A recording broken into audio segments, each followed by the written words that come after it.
Chapter 753. Tang Zheng and Tianquanzi's eyes stared straight. It was not because they were greedy for beauty, but because they did not expect to encounter such a scene. Marshall's face immediately flushed red as she angrily said, "Turn around, what are you guys peeping at people bathing for?" Tang Zheng and Tianquanzi were forced to helplessly turn their heads. Tang Zheng saw Tianquanzi winking at him and could not help but be speechless. "What do we do now?" Tianquanzi said without hesitation. "These people are definitely disciples of Li Palace. They are enemies. Let's rush over and subdue them." Marshall immediately objected, "How can that be? No matter what, they are still girls. How can they be seen by you two men?" After she finished speaking, she glared at Tang Zheng as if she was afraid that he would peek. Tang Zheng smiled embarrassedly and said, "Are we just going to wait here? So what if we wait a bit? In any case, they won't continue to bathe." Tang Zheng shrugged and said, "In any case, we are not in a hurry. Let's just wait." They had previously imagined that they would encounter all kinds of traps and killing moves, but they did not expect to encounter a group of beauties playing in the water. Tianquanzi regretfully sighed and muttered, "In broad daylight, Li Palace's people are not afraid of being peeked at." Marshall said, "Li Palace's people are all women. Moreover, Li Palace's terrain is dangerous. There are no ordinary people who enter the valley, so they are not afraid of being peeked at. Li Palace's disciples are really bold and unrestrained." Tang Zheng recalled the charming scene and could not help but sigh. Once again he received a supercilious look from Marshall. He could not help but think of Li Xiaotian. He did not know if she was in Li Palace. If they met later, he was afraid that they would have to fight. The trip to the island nation had almost exhausted all of his patience with Li Xiaotian. If she did not join his camp in the end, he was afraid that he would not have let her go. As for the Li Palace master behind her, Granny Li, although Tang Zheng had never seen her with his own eyes, his hatred for her was definitely not small. If it weren't for him, Wu Junshan, Lan Yu, and the others wouldn't have suffered so much and almost lost their lives. Granny Li colluded with the island nation and sent her own people into the tiger's mouth. Tang Zheng would never forget this enmity. If he could take revenge this time, then he would definitely not be soft-hearted. Why aren't they done yet? This bath is still not over yet. The bell-like laughter still floated in the wind, and the heaven monk muttered in dissatisfaction. Tang Zheng also frowned. If they kept waiting, they would be discovered sooner or later. It was better to just rush in. Marshall stared at the alluring mermaids in the lake and said, "They are playing in the water. I'm afraid we'll have to wait a little longer." "I can't wait." Tianquanzi blew his eyebrows and glared and immediately turned around. Marshall was anxious, but how could she do anything to Tianquanzi? She could only watch as he strode out of the valley. Seeing that, Tang Zheng also turned his head. Since he was about to be exposed, he might as well cut the Gordian knot and get rid of all these people. Marshall glared at Tang Zheng, stomped his feet hatefully, and walked out of the valley side by side. When the women in the lake heard the commotion, they all turned their heads. However, they did not charge over with their swords. Instead, they came out of the water and walked ashore with large strides. He was stark naked, without a single piece of clothing on him. Every part of their body could be seen clearly, causing one's blood to boil. Moreover, it wasn't just one but a group. If one's willpower was weaker, they would probably have a nosebleed. This scene was too exciting, and even Tang Zheng's heartbeat couldn't help but speed up a bit. "You're not allowed to look." Marshall scolded sourly. Tang Zheng said seriously, "They are enemies. If you don't look at them, what if you fall into their trap? Don't let your imagination run wild, use all your strength to face the enemy." Seeing Tang Zheng's righteous words, Marshall had no choice but to give up. The group of beauties had all come ashore. They walked towards the few of them with smiles on their faces. They did not have the slightest hint of hostility. Tang Zheng muttered in his heart. Could it be that the Li Palace had the tradition of welcoming guests naked? He had never heard of it. Didn't they say that the Li Palace did not allow men to enter? Seeing him and Tianquanzi, these women should be very angry, wishing that they could get rid of them as soon as possible. Could it be a smiling tiger, a knife hidden in a smile, a needle hidden in cotton? But the smiles on these people's faces were too sincere, and they all exuded a sense of charm, causing the evil fire in one's heart to uncontrollably stir. Her eyebrows were like black, her eyes were like water, and her eyes were like autumn waves. It was as if she could speak and seduce people. The beauties were divided into two groups. One group directly surrounded Tianquanzi, but they did not use any killing moves. Instead, they were like alluring spirits that directly wrapped around Tianquanzi's body. Damn. Could this be a honey trap? The price is too high. Tang Jing stared with his eyes wide open, feeling that it was inconceivable. But in an instant, his body froze, because a few beauties also surrounded him, directly pushing Marshall to the side, causing her to almost go crazy. Tang Jing was directly surrounded by a few naked bodies. The other party was not honest at all. They did not give him a chance to breathe at all as they tightly wrapped him up. Their white skin and towering breasts were tightly pressed against him, and their cherry mouths were exhaling beside his ears. Even an immortal would find it difficult to be reserved, let alone a young man in his 20s who was full of fire. Tang Jing's heart thumped fiercely. He thought to himself, if this is a honey trap, then this is too much. Or could it be that the Li Palace was filled with a group of women who were dissatisfied with their desires, and when they saw a man, they would throw themselves at him without a care for their own safety? His face and ears flushed red, and his breathing involuntarily quickened. The power of this group of women was too great. All kinds of touching and teasing, as tempting as they could, made it so that no one had the chance to breathe or resist. If an ordinary man were to face this kind of situation, he would have long since surrendered. But Tang Jing's mind had always maintained a bit of clarity. This was his bottom line. Although he had a lot of emotional debt, he would not have any relationship with these women that he did not know. Marshall's eyes were about to spit fire. She stomped her feet hatefully and directly pulled a woman off Tang Jing's body. She angrily scolded, "You shameless women, get lost." But Tang Jing was like a delicious cake, too attractive. Every time Marshall pulled a woman away, the other women would pounce on her. This repeated until Tang Jing's body was always hung with naked women. Marshall did not use any killing moves because, as a woman, she had always maintained a compassionate heart. Ooh! Marshall gasped for breath, gritted her teeth and said, "If you don't stop, don't blame me for being impolite." As she spoke, she was about to get serious. But those women completely ignored her, as if they were not afraid of her killing move at all. In their eyes there was only Tang Jing. Tang Jing was in the center of the vortex. The evil fire in his heart gradually surged, and even the pure young energy was beginning to stir.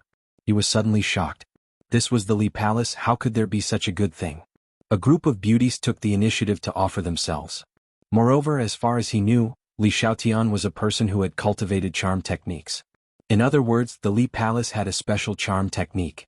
Could it be that these were charm techniques, trapping them step by step and capturing them as easily as blowing off dust? Tang Jing sucked in a breath of cold air. His heart trembled and all the evil fire was suppressed. His mind became clear. Since he was sure that all of this was a trap, he would not show mercy to the fairer sex. Circulating his power, he roared, "Get out of my way!" Another roar exploded at the same time. It turned out to be Tian Chanzi. He directly grabbed a woman's head and twisted it forcefully. Boom! The woman disappeared as if she had turned into a cloud of dust that drifted with the wind. There was not a single drop of blood. Tang Jing suddenly quivered as he came to a realization. Illusion. All of this was an illusion. Otherwise, a woman's head would be twisted, but there was not a single drop of blood. Instead, it turned into air as if she had never appeared. Although this scene had happened, the other women acted as if they did not see it at all. They continued to charge at the two of them without a care for their own safety. Tang Jing secretly sighed. This was definitely an illusion. These were not real women, but illusions that could be created, causing them to fall deep into it and be unable to extricate themselves. As expected, the Li Palace did not have a good impression of men. This trick was specifically used to deal with men. Marshall was a woman, so she was naturally immune.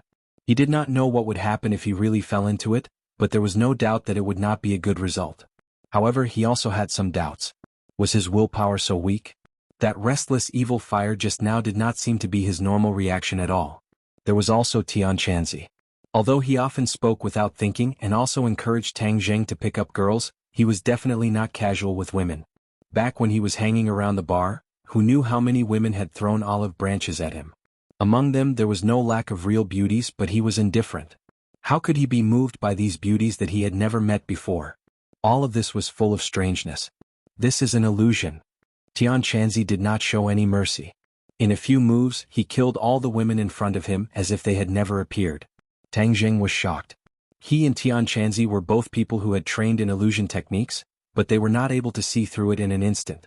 From this, it could be seen how great the other party's ability to use illusion techniques was. But wasn't there no cultivators in the Li Palace? How could there be someone who could use illusion techniques? Tang Zheng's head was as big as two. He really could not figure out the reason. Of course he did not show any mercy.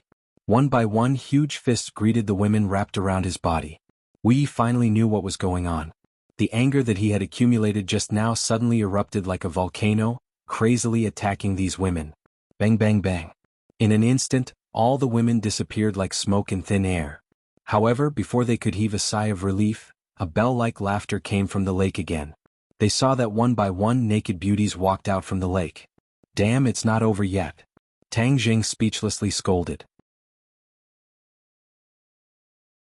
Chapter 754. The cultivators were also blinded by the illusions of a group of martial artists.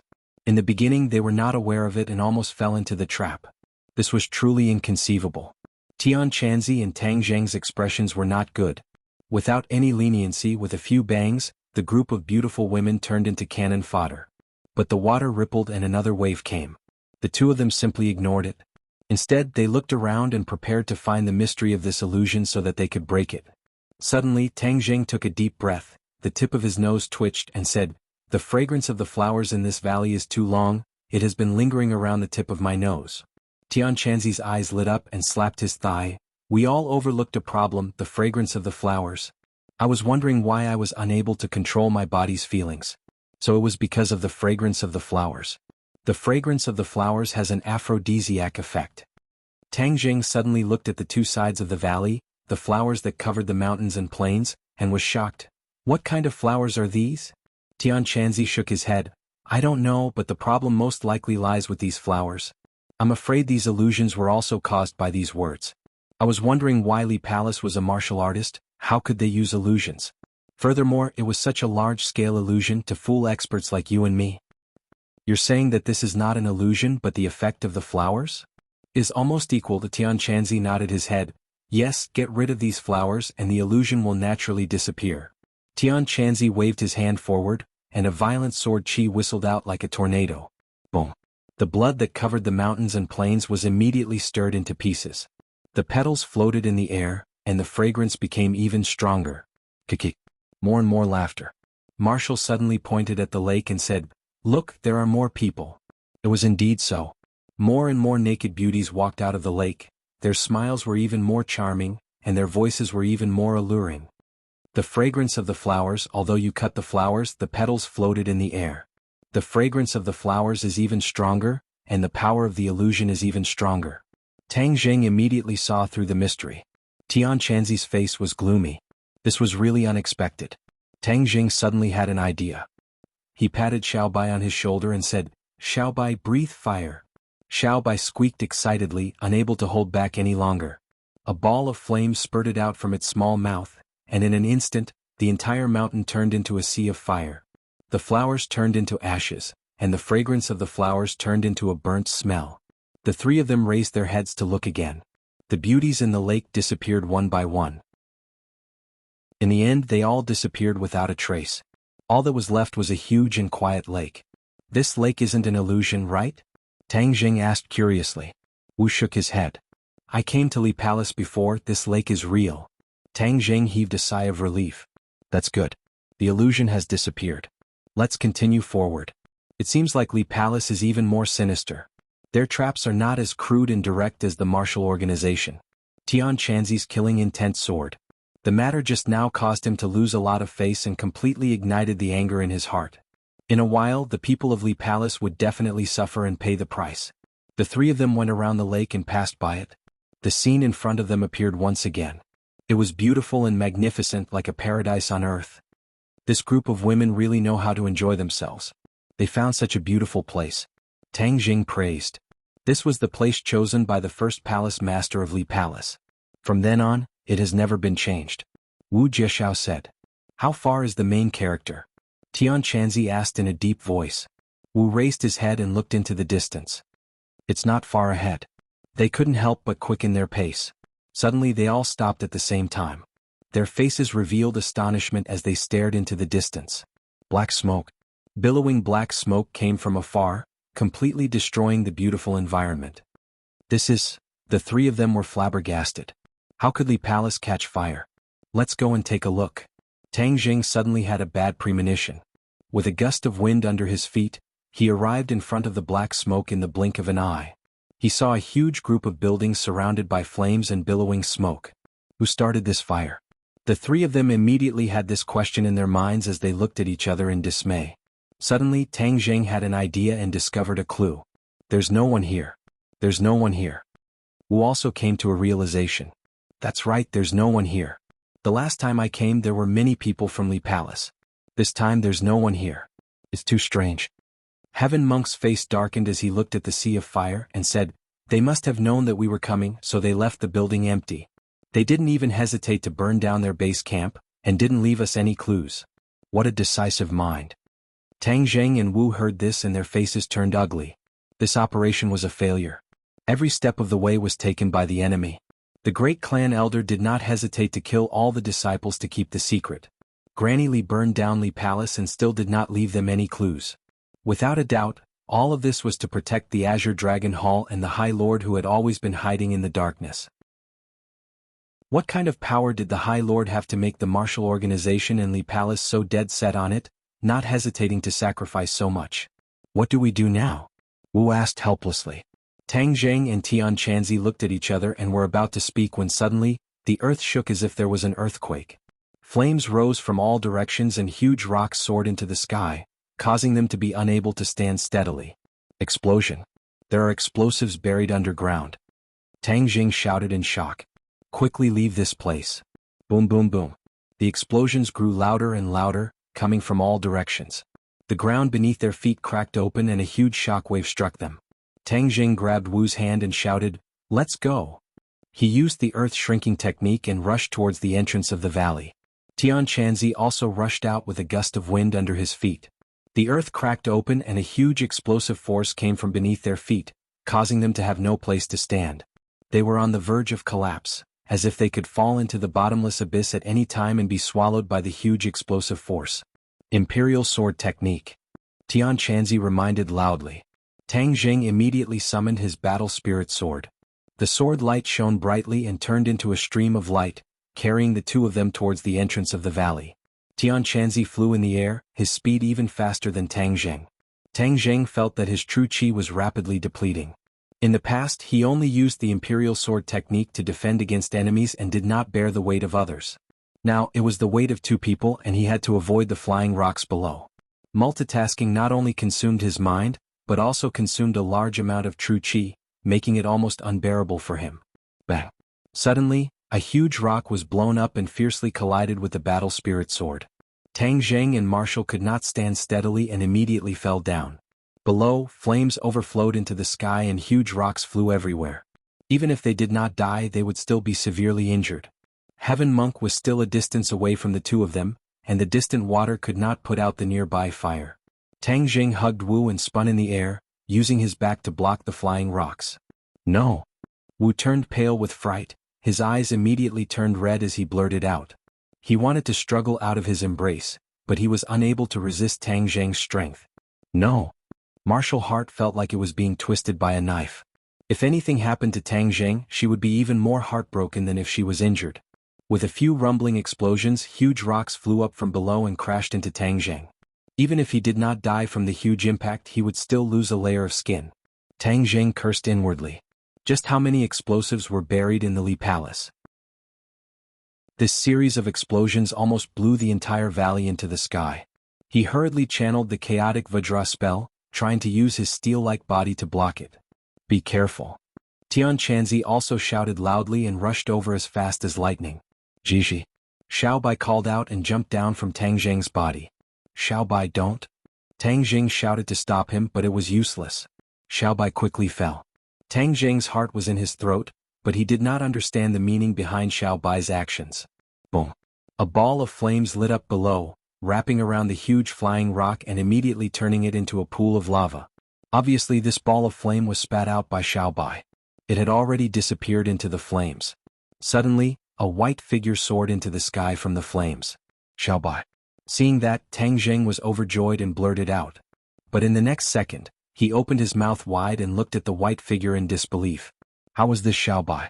Xiao Bai was a small child, but this figure was as big as a tiger. 4 of its hooves stepped on the air, and 4 balls of flames emerged from beneath its feet. It stepped on the flames and soared into the air, flying as if it was walking on flat ground. Xiaobai, this is Xiaobai. Tang Jing cried out in shock. This was indeed Xiaobai, but it had grown bigger. Tang Jing had never thought that Xiaobai would actually grow bigger, and he did not know when it had this ability. Xiaobai caught Tang Jing and Marshall, stepped on the flames and soared into the air, dodging the flying rocks. The two of them laid on its back, their hearts thumping. They were still afraid, but they were also pleasantly surprised.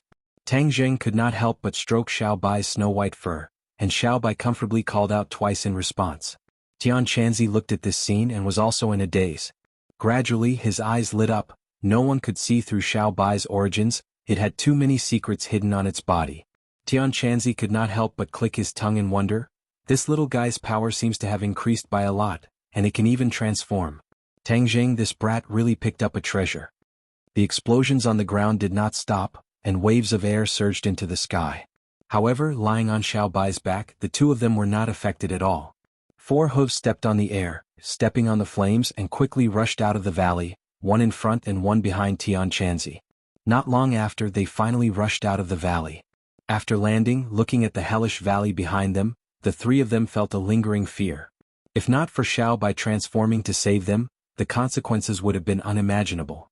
They faintly felt a lingering fear. The Li Palace was empty, but left behind such a big trap, causing them to be caught off guard and almost died here. Tang Jing rubbed Xiaobai's head, deeply moved. Xiaobai, this is all thanks to you. Squeak squeak. Chapter 755. When did you know how to transform? Tang Jing curiously asked. This body was not just a little bit more powerful than the original Xiao Budian, especially the 4 hooves stepping on the air, the soles of his feet igniting a fire, handsome to the point of dropping dregs. Xiaobai squeaked twice, seeming quite pleased with itself. Tang Jing laughed involuntarily. He couldn't understand Xiaobai's squeaks, so it was pointless to ask.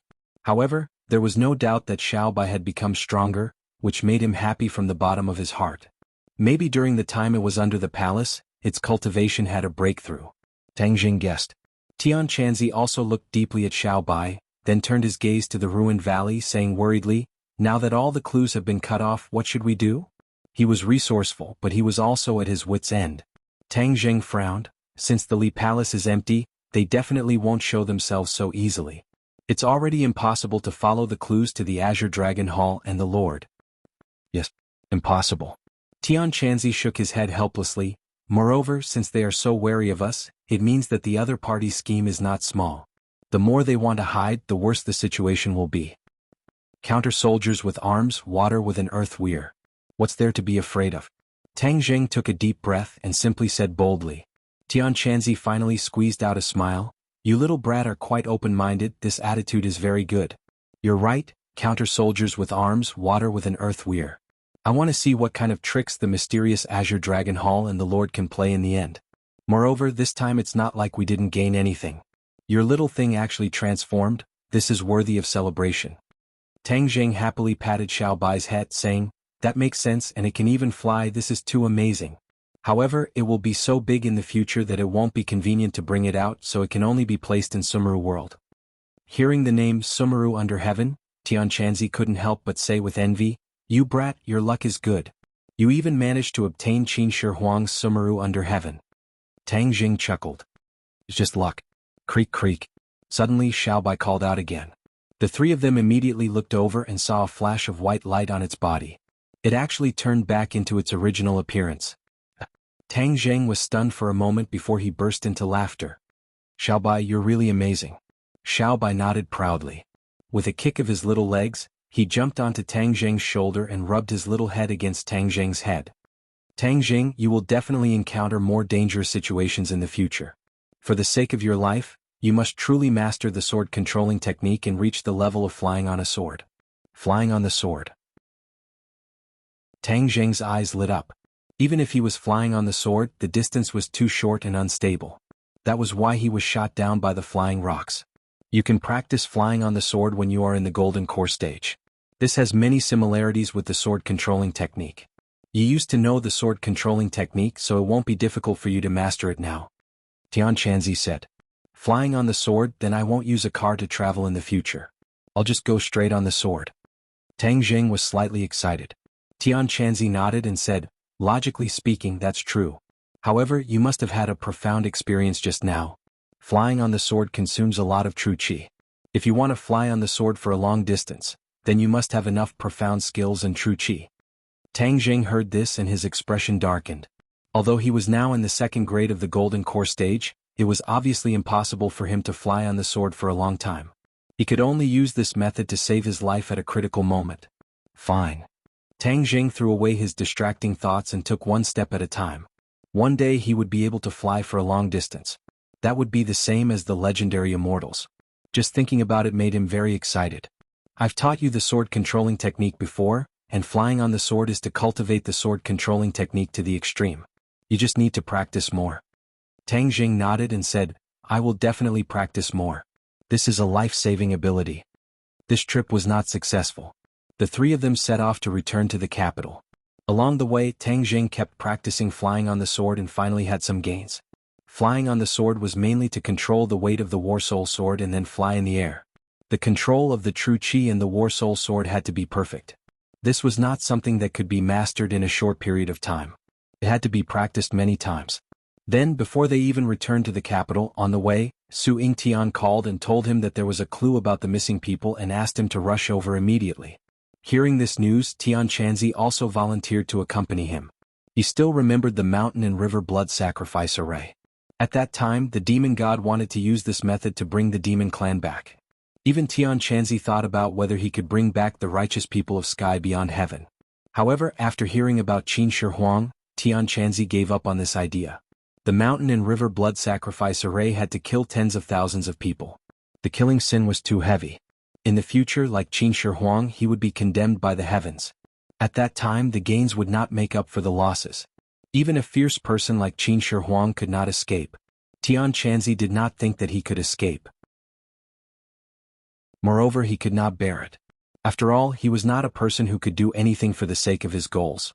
He felt that it was more reliable to rely on the heaven stairway of Buzhou Mountain to bring back the cultivators of sky beyond heaven. In fact, during this period he had been trying his best to find the heaven and earth obsidian to rebuild the heaven stairway, but to no avail.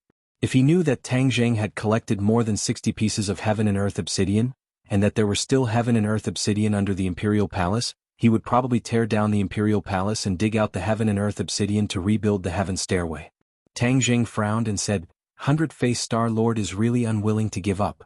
He is preparing to activate the mountain and river blood sacrifice array again. Moreover, he has attacked so many people."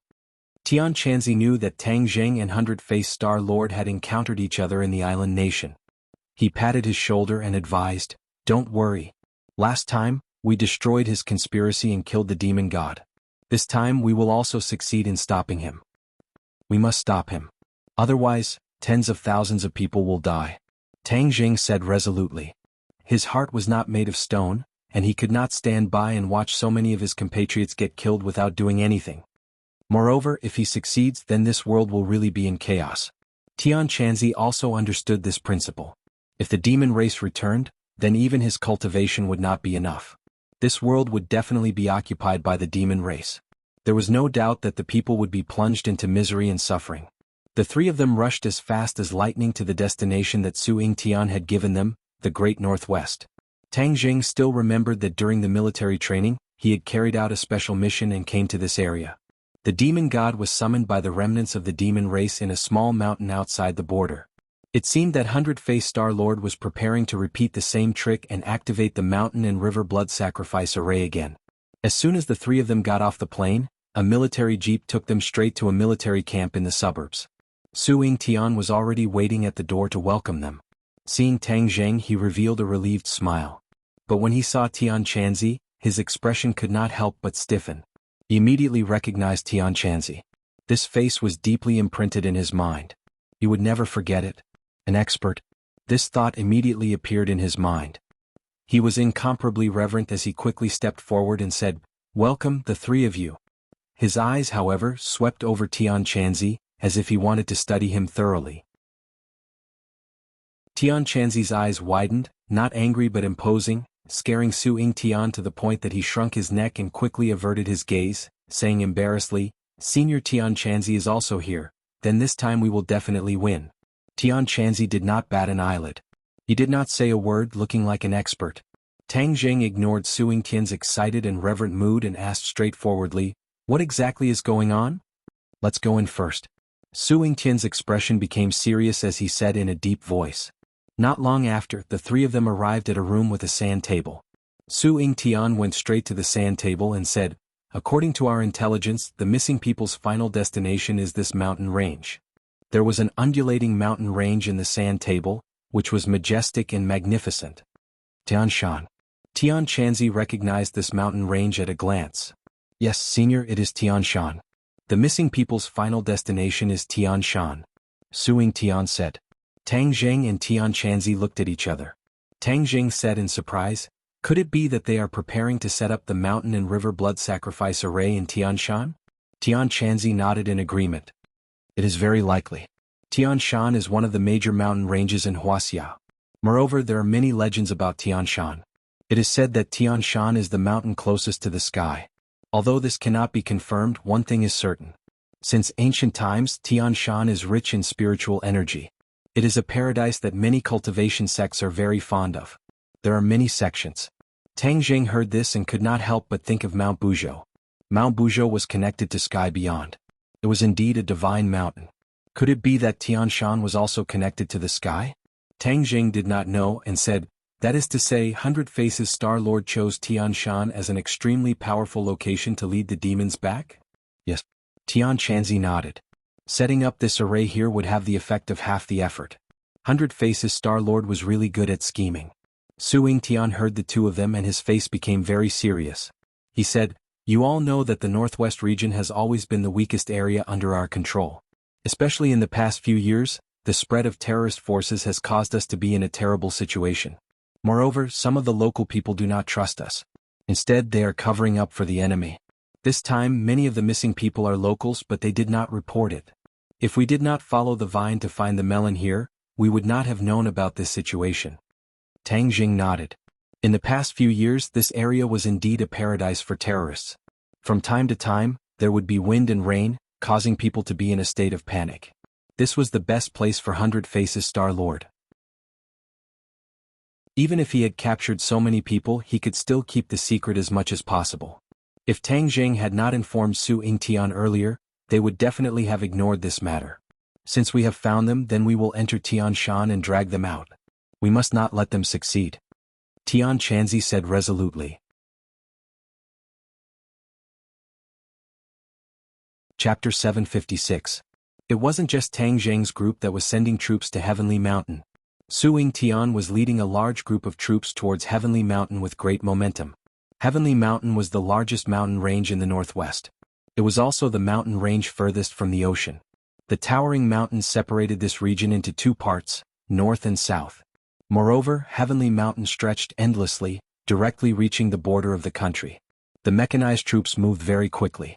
Tang Jing's group sat in the military off-road vehicle and watched the gradually moving Heavenly Mountain reveal its majestic body.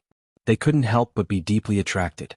If the mountain river blood sacrifice array was used in such a place filled with outstanding people, it would definitely be a stain on this place.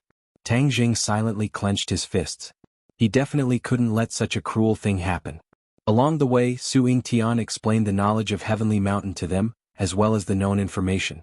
This region had always been a deserted place, but recently, this place had become much more densely populated. "This mountain is so tall and deep. Do you know where those people were taken?" Tang Jing asked curiously. Su Yingtian shook his head. "We don't know yet.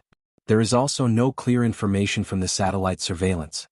Tian Chanzi said indifferently, "Since the 100 Change Star Sovereign is doing this, then your satellite definitely won't be able to capture it. He definitely has a way to avoid your satellite and make it blind. Isn't the 100,000 mountains the best proof?" Su Yingtian said resentfully, "Senior is right. The satellite surveillance of the 100,000 mountains didn't send back any useful information. Everyone wanted to know the situation in the 100,000 mountains, but now that the 100,000 mountains had been occupied by the 100 Change Star Sovereign, demonic beasts ran rampant. The troops sent to investigate had all been annihilated, so no one dared to send anyone else. If you want to use the mountain river blood sacrifice array, it isn't as simple as you think. Aside from people, you must have the right time and the right place. The right place is the most important. Tian Shanzi was quite talkative and spoke bluntly. Suing Tian raised his eyebrows and was overjoyed. Senior, please enlighten me. Since this mountain is called Heavenly Mountain, it's a place close to the sky. In order to set up this formation, it must be at the highest peak. That's because that's where the spiritual qi is the densest. It's the best place for the formation to operate. When Suing Tian heard this, he rolled his eyes and blurted out, Tuamu peak. Tang Zheng and the other two looked at him suspiciously. Suing Tian hurriedly explained, Tuamu peak is the first peak of Heavenly Mountain, the highest peak. It is the peak closest to the heavens, as Senior said. Those people should be on Tuamu peak.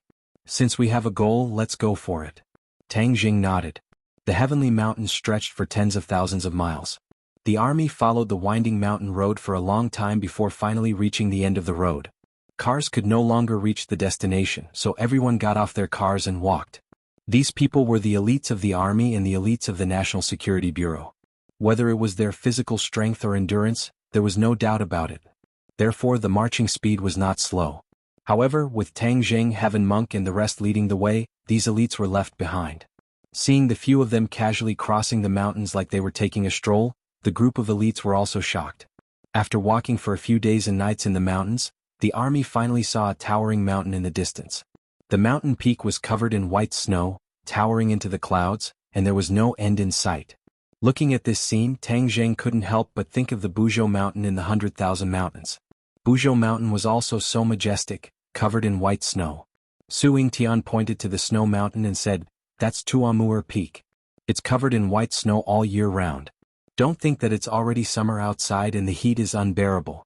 That mountain is a real world of ice and snow, and the conditions are very bad. Director, there's a situation. Suddenly someone called out in a low voice. Suing Tian was shocked and hurried to the source of the sound. Tang Zheng and the others also gathered around and saw several soldiers squatting in front of a low bush. Director, these branches were cut off, which means that someone has been here. This place was almost uninhabited, and it was impossible for someone to come here, unless it was some extreme mountaineering enthusiast who would risk their lives to challenge such a dangerous place. There's blood here. Another person called out. Sure enough, there were bloodstains on the ground. Following the bloodstains, they found a corpse in a pile of grass. Dead man. Their faces immediately changed. This is a mountaineering enthusiast. Look at his equipment, it's very professional. The soldier was experienced and knowledgeable. There are many mountaineering enthusiasts here every year, and many people have fallen from the mountain and lost their lives. This is a foreigner. Tang Zheng looked at the corpse curiously. It's not strange. This kind of extreme sport is mostly done by foreigners. They don't even need to climb from our country, but directly sneak in from the neighboring country's Tianshan mountain range. We can't detect them at all. Then wouldn't it be too easy to sneak into the country? That's not it, because the road to sneak into the country is not peaceful. I heard that there are still terrorists lurking in that mountain range and the terrain is steep. If you don't pay attention, you will lose your life. Only those professional mountaineers would choose this path. The terrorists are hiding in this mountain range? Tang Jing had heard many rumors about these terrorists. Suing Tian sighed faintly and said, You don't know how powerful these people are. They are like lunatics. It's impossible to reform them. They are just the same, so it's a headache.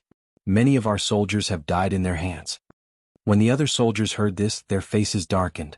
Many of them were soldiers who were stationed in this area all year round. They hated these terrorists, but they were like locusts, impossible to exterminate. Moreover, they were secretly in contact with foreign terrorist forces, and even trained by them. Then they returned to the country and stirred up trouble. In short, this group of terrorists was extremely difficult to deal with. They were a huge problem for the country and the people. Tang Jing had an idea and said, If they really are in that mountain range after dealing with the mountain and river blood sacrifice array, we might be able to walk a little longer and annihilate them all.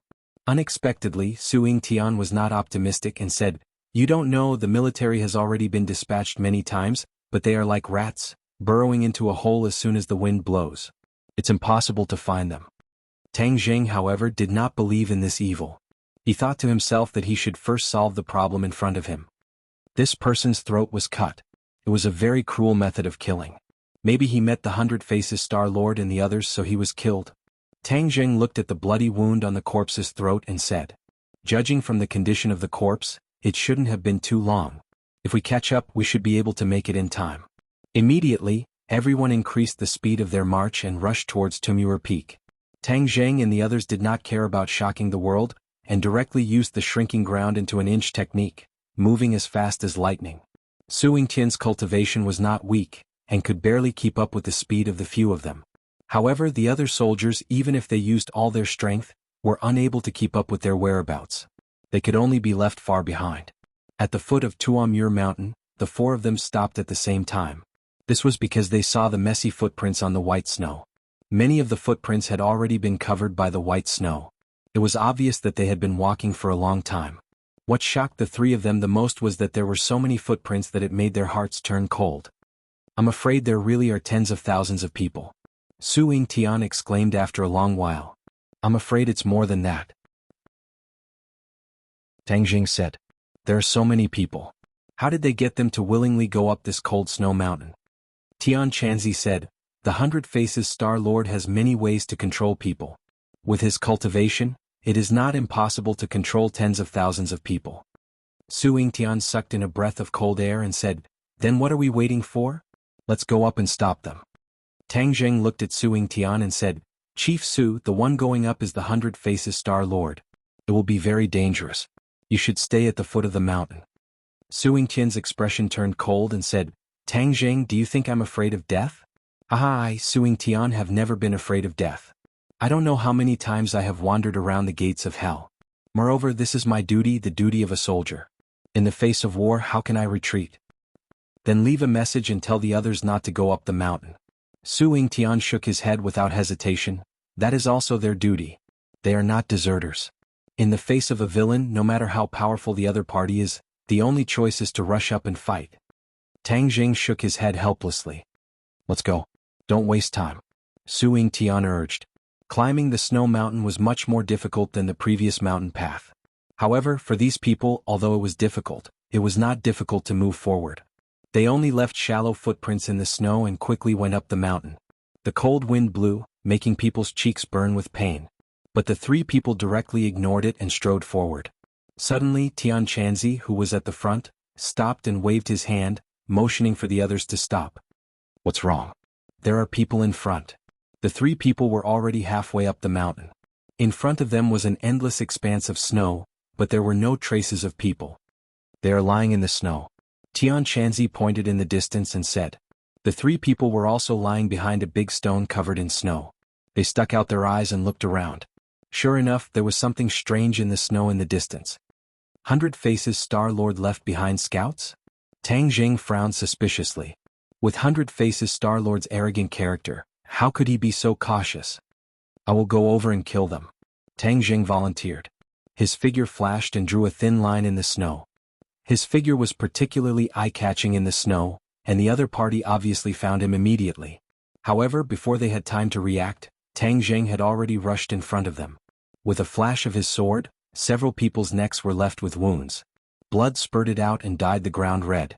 He did not show mercy. The other party was 100 Faces Star Lord's people, so they deserved to die.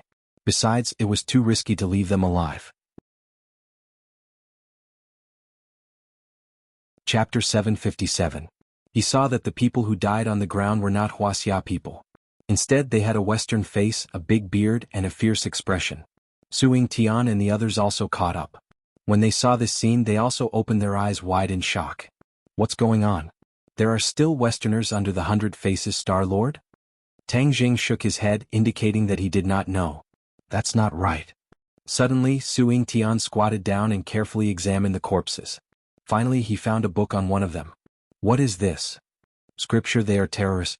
Su Yingtian's expression suddenly changed. Why are these terrorists guarding Tumur Peak?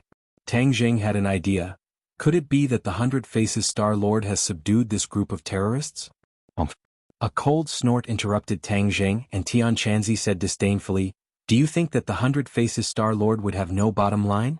He is a very proud person. How could he look at these unrated terrorists? Su Yingtian was speechless.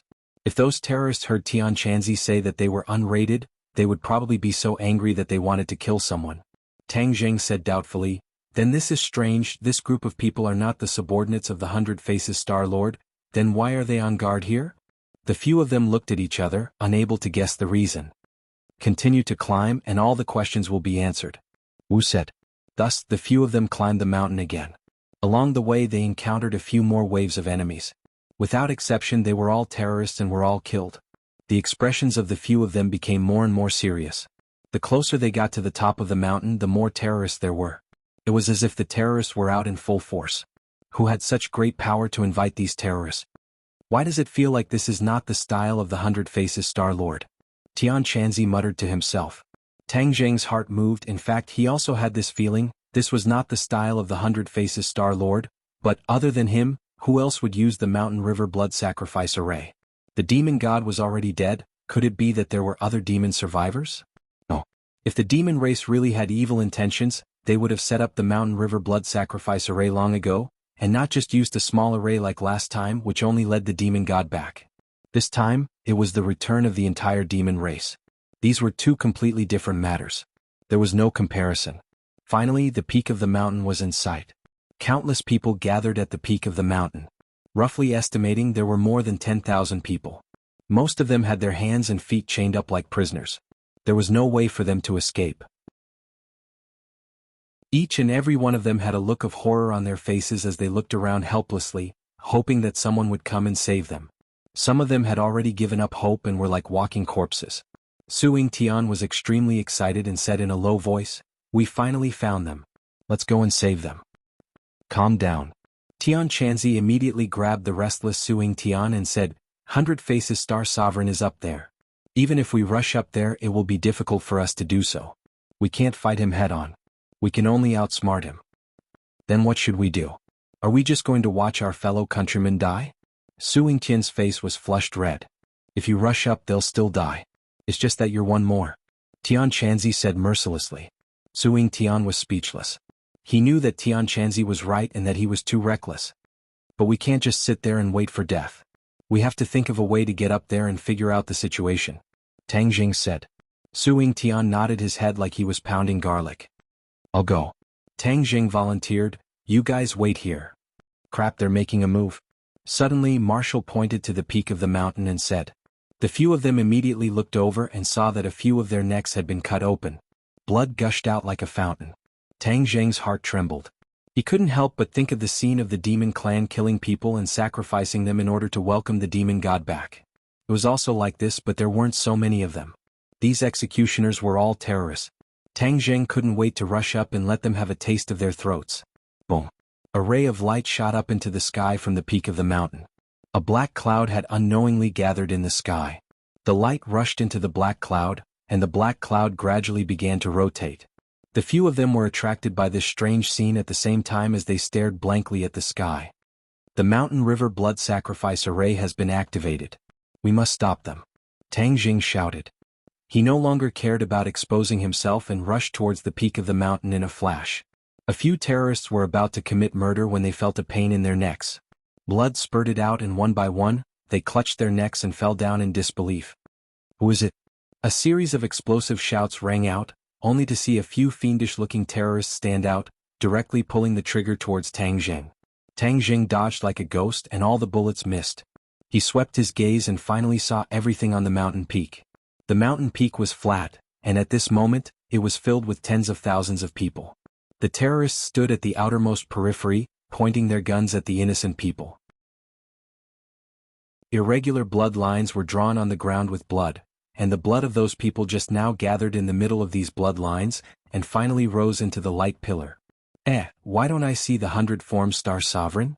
Tang Jing didn't see that thin figure and couldn't help but frown.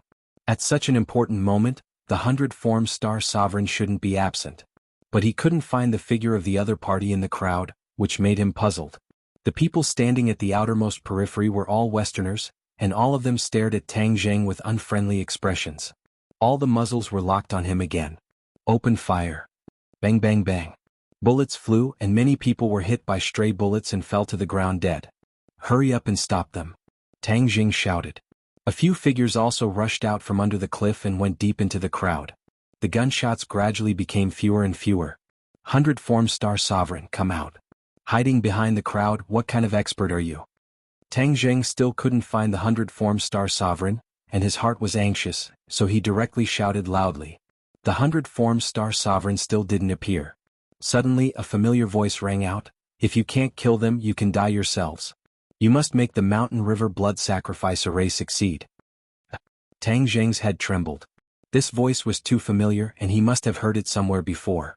Before he could figure it out, he saw some of the terrorists directly cut their throats and let the blood spurt out. Immediately, the light pillar became brighter, and the black clouds in the sky spun faster and faster. A big hole began to appear in the center of the vortex. Tang Zheng knew that if the mountain river blood sacrifice array succeeded, the demon army would descend from the black hole, and there would be no way to save the situation. These terrorists were not afraid of death at all. One after another, they stepped forward and sacrificed their own lives. Tang Zheng's hair stood on end. The terrorists were indeed crazy, just like those suicide attacks. For the sake of their so-called ideals, they didn't treat themselves as humans at all. He couldn't let them continue like this. Tang Zheng's gaze turned and stared at the light pillar in the center of the mountain peak and the complicated blood lines on the ground. If he destroyed these, would the array stop? Tang Zheng immediately slashed out, and the sharp sword light went straight for the light pillar and the blood lines. Then an angry roar exploded, and a huge figure rushed out from the crowd, attempting to receive the sword. The sword light directly split the figure in half. However, Tang Zheng's eyes widened as he stared at the huge corpse on the ground in a daze. "Werewolf?" Tang Zheng blurted out. The one who died on the ground was actually a werewolf. Ever since he saw the werewolf at the martial arts competition, Tang Zheng hadn't seen it again. He was very clear that this was a subordinate of the Western Empire's Rockefeller family. At this moment, to see a werewolf here, it was definitely not simple. Moreover, the enemies all had Western faces, so it was impossible for them to be the subordinates of the 100-form star sovereign. No wonder they felt a little strange just now. It turned out that all of this was quite different from what they had expected, and they had made a big mistake. The reason why the 100-form star sovereign did not appear was because all of this was not led by him, but by the mastermind behind it, the Rockefeller family. Tang Zheng immediately thought of the young Lord Lewis's face and shouted, "Lewis, you must be here. Get the hell out here." He was extremely angry. On one hand, he was tired of dealing with the 100-form star sovereign, and in the end, there was still this group of people behind his back who almost succeeded. When the others saw this scene, they also noticed that something was wrong, especially Suing Tian. His expression changed greatly as he muttered to himself, "Lewis, the young lord of the Rockefeller family, could it be that all of this was controlled by him? Other than him, who else could be so crazy?" Tang Zheng said angrily. In this way, all of the questions were answered. No wonder there were so many terrorists. It was definitely the Rockefeller family that controlled them. This was because there had always been rumors in the outside world that these terrorists were funded by these large financial groups, and that they were just acting out a good show. Hurry up and escape down the mountain. Someone will help you. Tang Zheng knew that there was going to be a big battle, so he reminded the innocent people. No one can leave. A tall figure walked out from the crowd. If it was not Lewis, who else could it be? Lewis looked at Tang Zheng overbearingly and said, "No one is allowed to leave. The mountain river blood sacrifice array must be completed." "Complete your ass. I'll kill you first, and then the mountain river blood sacrifice array will no longer exist," Tang Zheng said fiercely. Lewis laughed coldly and said, "Tang Zheng, you are still so naive. The return of the demon clan is an irresistible trend. This world is already on the verge of collapse. Only the return of the demon clan and the rule of the world is the right path." "Nonsense," Tang Zheng reprimanded. "The return of the demon clan, the people are in a terrible situation. Can you bear to see that scene?" "Why wouldn't I?" Lewis disagreed. Tang Zheng raised his eyebrows and said, "Yes, you are not human at all. You're just a bat. Today I will turn you into a dead bat so that you will never have the chance to suck human blood again."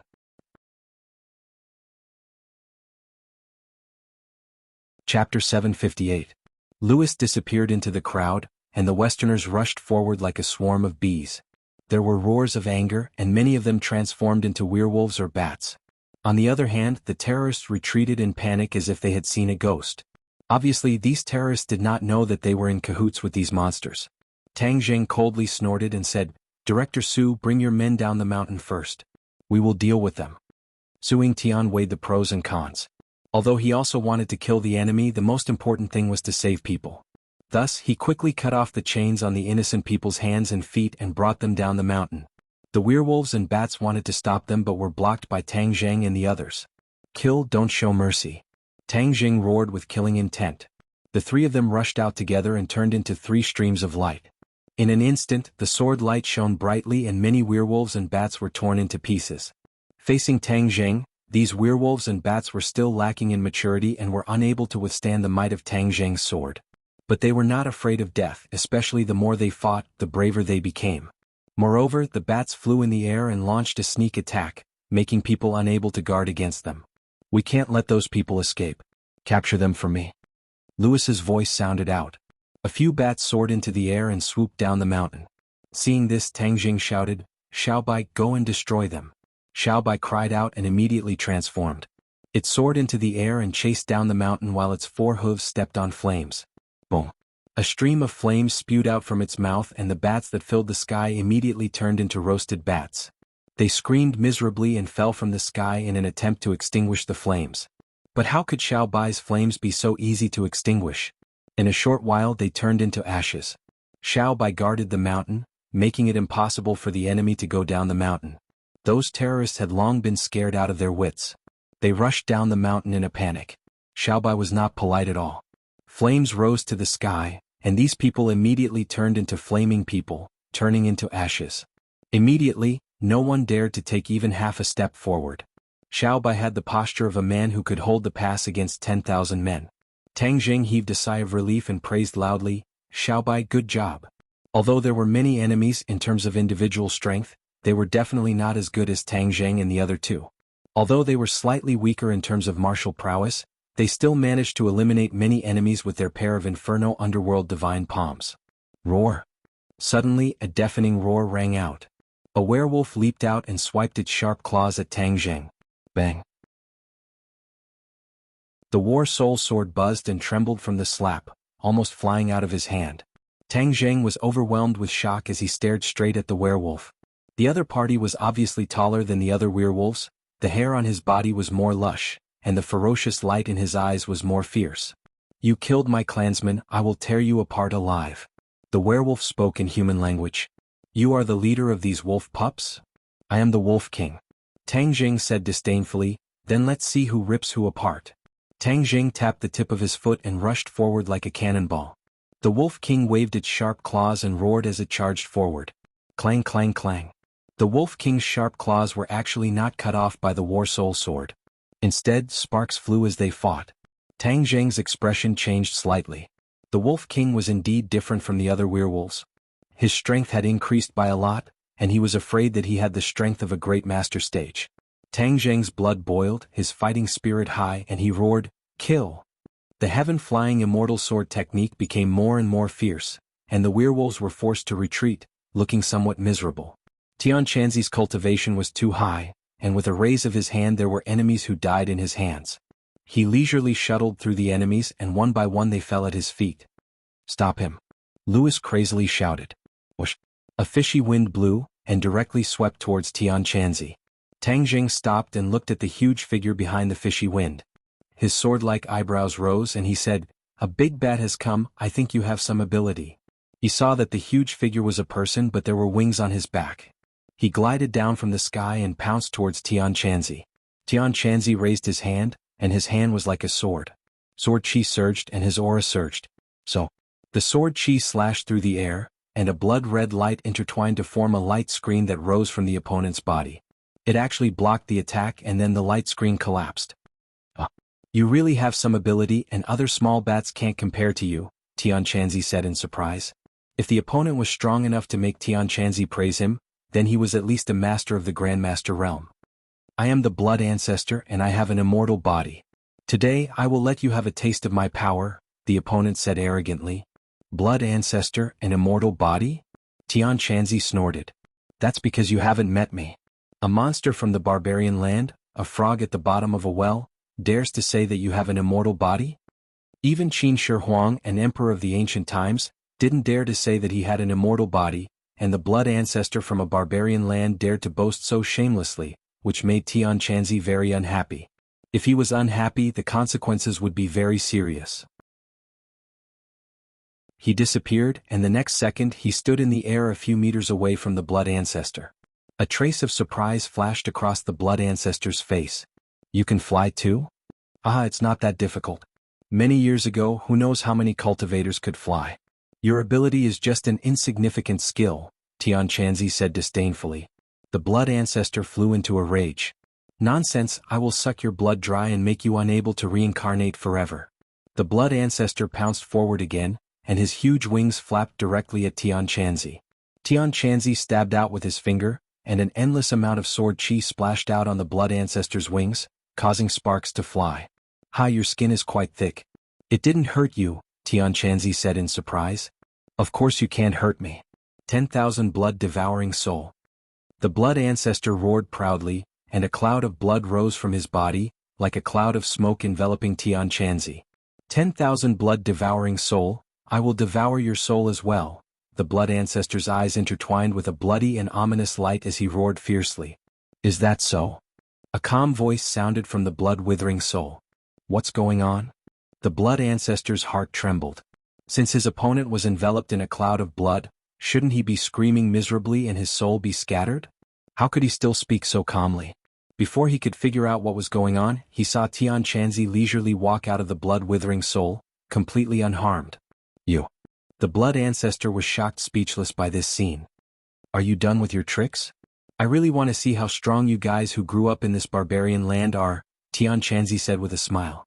He didn't take the blood ancestor seriously at all, and he was deliberately toying with him. The blood ancestor roared, blood devouring heaven and earth. He clawed at the air, and the blood of the corpses on the ground immediately flew up.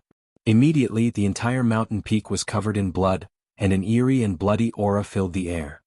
Petty tricks, you can't even withstand a single blow. Tianquanzi glanced contemptuously at the blood ancestor and clasped his hands together.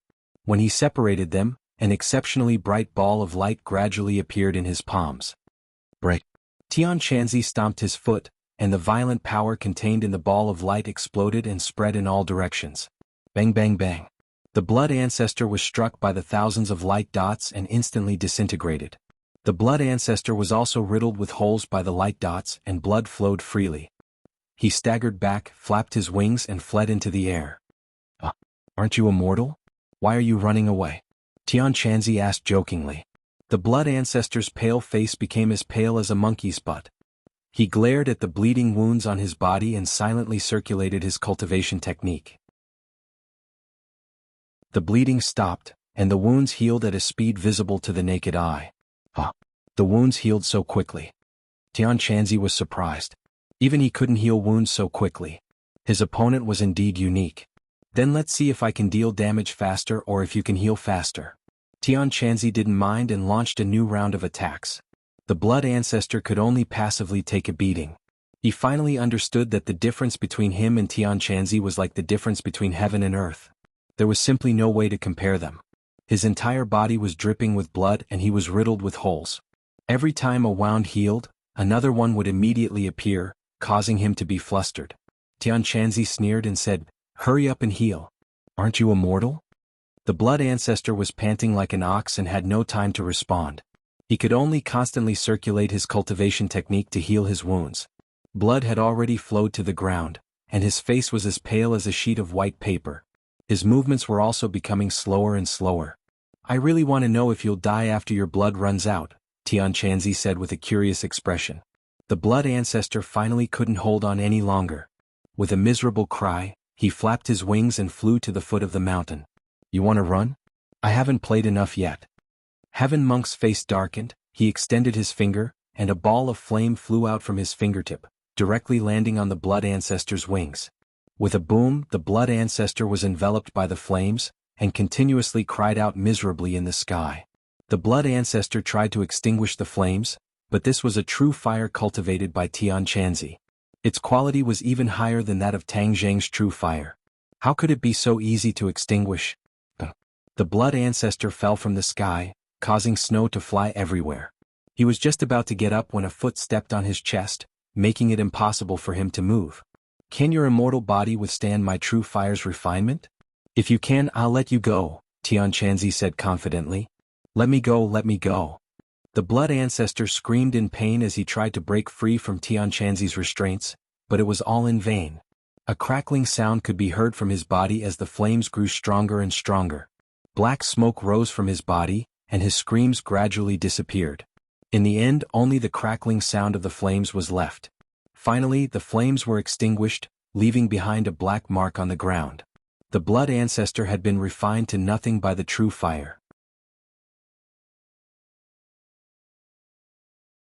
Chapter 759. The destruction of the blood ancestor was a huge blow to the Western people. Some of them were already fleeing in all directions. However, with a super expert like Tian Chanzi around, how could these people escape? When Tang Jing saw this scene, his confidence increased greatly. His battle with the Wolf King had already reached its climax. Although the werewolf was also in the Great Scholar realm, he was still inferior to Tang Jing. The War Soul Sword drew a long sword mark and pierced through the Wolf King's chest. The Wolf King looked at its chest in disbelief, roared, and fell on its back. Tang Jing pulled back the War Soul Sword, ignoring the dying Wolf King. This sword had already pierced through the opponent's heart, so the Wolf King would definitely die. Tang Jing's gaze locked onto the pillar of light and the black clouds in the sky. Without the injection of blood, the pillar of light dimmed a lot, and the rotation of the black clouds also slowed down. Destroy this pillar of light first. Tang Jing slashed out, and the War Soul Sword landed on the pillar of light. Gotcha. The pillar of light immediately shattered. At the same time, the remaining mottled black spots on the War Soul Sword completely collapsed. The War Soul Sword emitted all of its light, and the sword light soared into the sky. Wong! A sword cry seemed to pierce through the heavens. There was only this high-pitched sword cry left in the world. Tang Jing had a feeling that not only did this sword destroy the pillar of light, but the power of the pillar of light also helped the War Soul Sword to complete a complete transformation. Tang Jing was enlightened. Looking at the buzzing and trembling War Soul Sword, he could feel the surging power coming from it. He couldn't help but be secretly speechless. The sword spirit's consciousness has become stronger. The War Soul Sword had always had a sword spirit, and it was connected to Tang Jing's consciousness. At this moment, the War Soul Sword had completed its transformation, and the sword spirit had also made a huge leap. In fact, when the sword spirit fused with the War Soul Sword, although the sword spirit had a consciousness, in the subsequent battles, the sword spirit's use was not very obvious. Tang Jing had a feeling that from now on, the War Soul Sword would be able to play a great role. Master, from today onwards, when you fly on your sword, I will be able to control the War Soul Sword on my own. The sword spirit's voice sounded in Tang Jing's mind. Really? Tang Jing was overjoyed at the unexpected news. Flying on the sword had always been a problem that troubled him. Even though he had practiced it many times, he still had not completely mastered it. If he had the help of the sword soul, he could fly on the sword as he wished, and then his strength would rise to another level. Yes, master, the sword spirit replied solemnly. Tang Jing looked up at the sky. Although the beam of light had disappeared, the black cloud was still circling around. With a thought, he pointed at the black cloud and shouted, "Break!" Whoosh! The War Soul Sword turned into a sword light and tore through the air. Whoosh! The black cloud was directly split into two by the War Soul Sword. The long sword shuttled back and forth, the sword light intertwined and the black cloud was split into many pieces. Finally, a cold wind blew and the black cloud disappeared without a trace. Tang Jing stared at this scene and commanded the War Soul Sword as if it was his arm. With a thought, the War Soul Sword would respond and make the corresponding movements. His previous Imperial Sword technique could also do this, but it was far from being able to do as he pleased. He stretched out his hand towards the sky. With a flash of sword light, the War Soul Sword returned to his hand. He could not help but caress the War Soul Sword, his emotions surging. "Master, how did I do?" The sword spirit asked as if it was asking for credit. Tang Jing hurriedly praised, very good, very good." He turned his gaze and stared at the group of transformed vampires and werewolves. Under the strong attacks of Tian Chanzi and Marshall, they were forced to retreat. "Louis, get out here. Let's see how long you can hide." Tang Jing roared and rushed into the battle with large strides. People continued to fall under his sword. The vampires and werewolves became fewer and fewer. In the end, they completely gathered together, back to back, resisting the attacks from the three of them. Tang Jing's gaze turned cold, he stared at the figure hiding in the middle of the crowd and shouted, "Louis, I see you, come out." Tang Jing thrusted out his sword, shwa shwa shwa, the sword light cut off the claws of a few werewolves and vampires, but the other party still did not retreat and swore to protect Louis in the middle. "You don't want to come out? Then I'll personally pull you out." Tang Jing soared into the air, stepping on the War Soul Sword. He was stable with the heaven-shocking bow and shooting sun arrows in his hands. He looked down from above. Seeing this divine weapon, Lewis's face turned abnormally pale, without a trace of blood. Back in the 100,000 Mountains, he had personally witnessed the power of this divine weapon. It had left a deep impression on him, and he still had lingering fears. "Cover me!" Lewis shouted loudly, flapped his wings and flew up, transforming into hundreds of little bats and flying into the distance. Boom. The shooting sun arrows left his hand and fell into the enemy group. Boom, boom, boom. A series of explosions rang out, and clouds of blood mist rose into the air. More than 10 vampires and werewolves died under the shooting sun arrows, while the hundreds of bats had already soared into the sky, flying hundreds of meters into the air and fleeing in all directions. There were too many targets and they were too scattered. Even if Tang Jing used the shooting sun arrows, he would not be able to shoot them down one by one. After Tian Chanzi finished off the remaining enemies, he crossed his arms as if he was watching a good show. Obviously he did not plan to help, but let Tang Jing take care of it himself. Tang Jing took a deep breath. He knew that if he were to let Lewis escape, then there would be no end of trouble. The other party dared to do such a crazy thing, so he deserved to die. War Soul Sword, it's your turn. Tang Jing descended from the sky and used the Imperial Sword technique. With a so sound, the War Soul Sword turned into a sharp sword light and chased after him. Although the bats were not slow, the War Soul Sword was even faster. With the help of the Sword Spirit, Tang Jing used the Imperial Sword technique with ease. Buff, buff. Moreover, they were completely enveloped in the attack range of the War Soul Sword. Seeing that the War Soul Sword was about to hit another bat, suddenly the bat let out a mournful shriek. With a bright light, it transformed into Lewis. Tang Jing's eyes lit up. "Hey, I finally found you, the real deal. There's nowhere to hide. Kill." The word kill contained boundless killing intent, and when it was integrated into the War Soul Sword, the dazzling sword light even increased the brightness of the sky by a few degrees. One of Lewis's wings was directly cut off, and he staggered and fell to the ground. Just as he was about to struggle to stand up, he was already stepped on by Tang Jing, and the War Soul Sword was pressed against his heart. Lewis's face was filled with fear and he shouted, "Tang Jing, don't kill me. If you let me go, I'll agree to any of your conditions." Tang Jing was so angry that he laughed.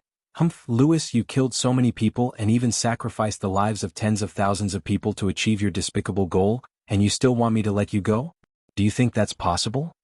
Lewis's eyes turned sneakily, and his expression kept changing as he said, "Those are all ordinary people, and their deaths are not worth regretting. In life, what we pursue is benefits. If you let me go, I'll give you enough benefits." The more Tang Jing heard, the more furious he became. He stomped down fiercely, and with a few crackling sounds, Lewis's chest caved in, and a pig-like scream came out from his throat. "My ribs. So you also know pain. Let me tell you, your life is not more valuable than those ordinary people. Since you don't put their lives in your eyes, how can I put your life in my eyes?" Tang Jing's killing intent soared. Lewis was frightened, and he saw the firm killing intent in Tang Jing's eyes. He knew that things were not good, but he did not give in. A ruthless look flashed in his eyes and he said, "Tang Jing, if you kill me, your girlfriend Fang Shishir will also die. You have to think clearly, she is in the Atlantic Empire. If I die, she will definitely be buried with me." Tang Jing heard this and was furious. Lewis actually dared to use Fang Shishir to threaten him. Seeing Tang Jing's reaction, Lewis became complacent. He knew that he had grasped Tang Jing's Achilles heel and he said, "If you let me go, we can still cooperate and live happily in the new world in the future. Otherwise, Fang Shishir will die without a doubt, and you will regret it for the rest of your life." Tang Jing was angry and anxious. Lewis was not an alarmist. If he really died, Fang Shishir might really be in danger. If something happened to Fang Shishir, then Tang Jing would really regret it for the rest of his life. But if he let the tiger return to the mountain, then there would be endless trouble in the future. He did not succeed this time, but next time he would definitely think of a way to use the mountain and river blood sacrifice array in an even more secretive way. At that time, Tang Jing would have no way to investigate, and the demon race would be able to smoothly return. Wouldn't the world be in chaos? Tang Jing shook his head. He absolutely could not allow this to happen. "How is it? My condition is fair, right?" Lewis asked confidently. Tang Jing did not say a word. Marshall knew the worry in his heart, so he held his trembling hand and said, "You can't let Shishir take the risk. She knew very well the position Fang Shishir had in his heart. If something really happened to Fang Shishir, it would be hard for her to imagine what the consequences would be. Tang Jing bit his lips, Tian Chanzi looked at him silently, and even the terrorists who were lucky enough to survive looked at him with fear and curiosity. Seeing Tang Jing hesitate, Louis's confidence rose even higher, and he continued to fan the flames. Fang Shishi is a good girl, she likes you so much, you definitely can't just watch as something happens to her, so this is a win-win situation, why not? The expression in Tang Jing's eyes gradually sharpened as he stared straight at Louis. If you let me go, you will be a friend of the Rockefeller family.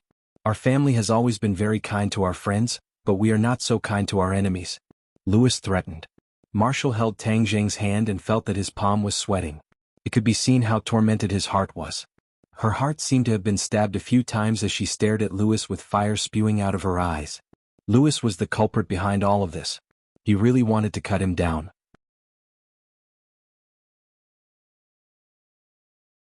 Chapter 760. Louis's eyes widened as he watched this scene in disbelief. That cold and sharp sword pierced through his chest, and he could clearly feel the sharp sword in his chest.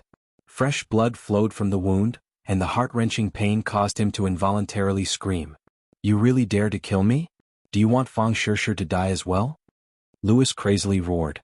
Tang Jing remained unmoved as he coldly said, If I let you go back, will you let Shishir go? Louis was speechless. If he could escape back to the Western Empire, the first thing he would do would be to kill Fang Shishir to vent his anger. He didn't expect Tang Jing to be so smart as to see through this. Seeing his reaction, Tang Jing became more and more certain that his choice was not wrong.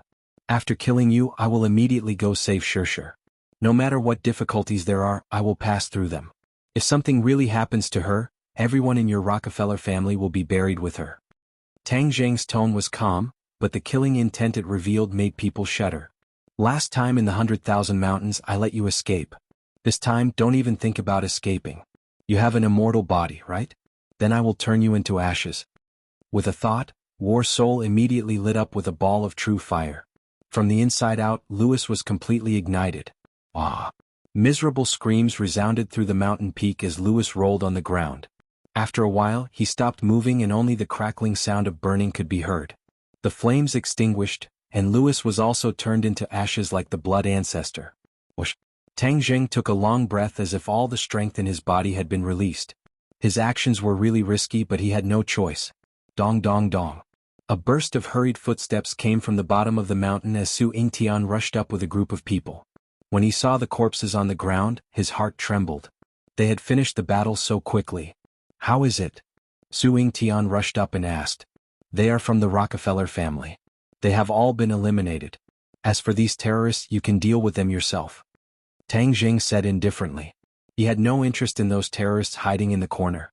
Killing them was as easy as crushing an ant. Su Yingtian turned his eyes and immediately locked onto a few faces among the terrorists.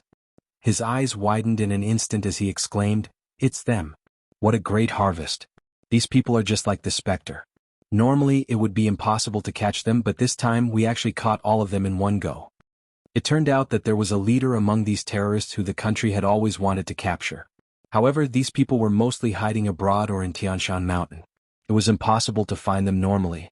Su Yingtian was extremely excited. He waved his hand and ordered, Capture them all. The soldiers rushed forward like a swarm of bees. The terrorists did not dare to resist at all. With Tang Jing and the other killing gods around, if they made a move they would die. Where's the mountain and river blood sacrifice array? Su Yingtian looked around but did not see the pillar of light or the black cloud. Tang Jing shook his head and said, It's all destroyed. Su Yingtian heaved a sigh of relief and said, This kind of heaven-defying formation should not exist in this world. Tang Jing's heart moved. Since it was not the 100 Transformation Star Lord this time, then the 100 Transformation Star Lord would definitely try his best to use this formation. People. Tang Jing had a flash of inspiration. In order to use this formation there had to be enough people. As long as they closely monitored the problem of missing people, they would be able to find some clues. After Su Yingtian heard Tang Jing's explanation, he nodded his head in agreement. Don't worry, I will give the order to strictly monitor this information. Then what do we do next? Su Yingtian asked again. Tang Jing looked towards the west and said, I want to make a trip to the Atlantic Empire. Su Yingtian looked at him suspiciously. The young lord of the Rockefeller family died in my hands. They will definitely make a move against Shershur, so I have to save her. Right, I have to inform her immediately. Tang Jing felt as if he had just woken up from a dream as he dialed Fang Shershur's number. Her lazy voice came from the satellite phone. Shershur, I am Tang Jing. Listen to me, I killed Louis. You must buy the earliest flight back to your country. You must not stay in the Atlantic Empire any longer. Tang Jing said seriously. Fang Shershur's sleepiness immediately disappeared without a trace. You killed Louis? Yes, there is no way to explain it for the time being. In short, he brought it upon himself. In order to prevent the Rockefeller family's revenge, you must leave there. Don't contact anyone else and leave the apartment now. You don't have to bring your luggage. We will keep the phone open at all times. Tang Jing's voice was urgent and serious. Fang Shershur rarely saw him like this. She knew that this matter was of great importance and did not continue to ask about the details. She simply replied, okay. After hanging up the phone, Tang Jing still could not hide the anxiety between his brows. He said resolutely, I have to rush to the Atlantic Empire immediately. Su Yingtian knew that the matter was urgent and said, this is our contact in the Atlantic Empire. You might find it useful if you go. He handed Tang Jing a phone number and address. Tang Jing did not refuse. He was unfamiliar with the Atlantic Empire and it was within the Rockefeller family's sphere of influence. It was hard to say what dangers there would be. It was naturally good to have an acquaintance. I'll go with you. Tian Chanzi had seen the strength of the blood ancestor and the werewolf. Perhaps there were even more powerful characters in the other party's lair, so he volunteered. Marshall's face revealed a worried expression. Her identity was the most awkward. She was going to save Fang Shershur. She did not even know how to face Fang Shershur. Tang Jing was just about to say yes. With Tian Chanzi accompanying them, their chances of success would be much higher. However, before he could say anything, he sensed something and looked towards the east at the same time as Tian Chanzi. It was almost impossible to see the east. The sky was dark, and a terrifying aura descended from the sky. The world was enveloped by this aura, causing one's heart to tremble. Su Yingtian and Marshall looked at the two of them in confusion and asked, what's wrong? Tian Chanzi's face had already changed. It was serious and pale. Seeing his reaction, the others' hearts thumped. They suddenly had an ominous premonition. Tang Jing's brows also tightly knitted together. He glanced at Tian Chanzi and said, it seems, there's a problem? A big problem. Tian Chanzi said resolutely. A big problem. This. Tang Jing sucked in a breath of cold air. Although he had sensed something, he could not see it clearly.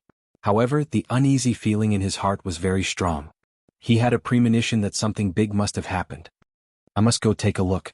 Tian Chanzi retracted his gaze and looked at Tang Jing. You go. This matter must be very important. As for going to the Atlantic Empire, I can do it alone. It shouldn't be a big problem. Moreover, Shershur has already received my call. Maybe before I reach the Atlantic Empire, she will already be back. Tang Jing comforted himself. Tian Chanzi patted Tang Jing's shoulder and warned, take care of yourself. Whoosh. Tian Chanzi flew away. Like a stream of light, he flew away from the top of the mountain and disappeared in the blink of an eye. The other people from the National Security Bureau were dumbfounded as they watched this scene. Flying in the sky and burrowing into the ground was not a legend. People could really fly by themselves. Su Yingtian worriedly asked, what happened? Tang Jing looked dignified and shook his head. I can't explain it clearly, but it's definitely not a good thing. When you go back, you must collect more information about the East. I have a premonition that something big is going to happen. The big thing that Tang Jing said was definitely not an ordinary big thing. Su Yingtian was deeply worried. This was really an eventful period. They had just stopped the Rockefeller family's conspiracy, and now there was another incident.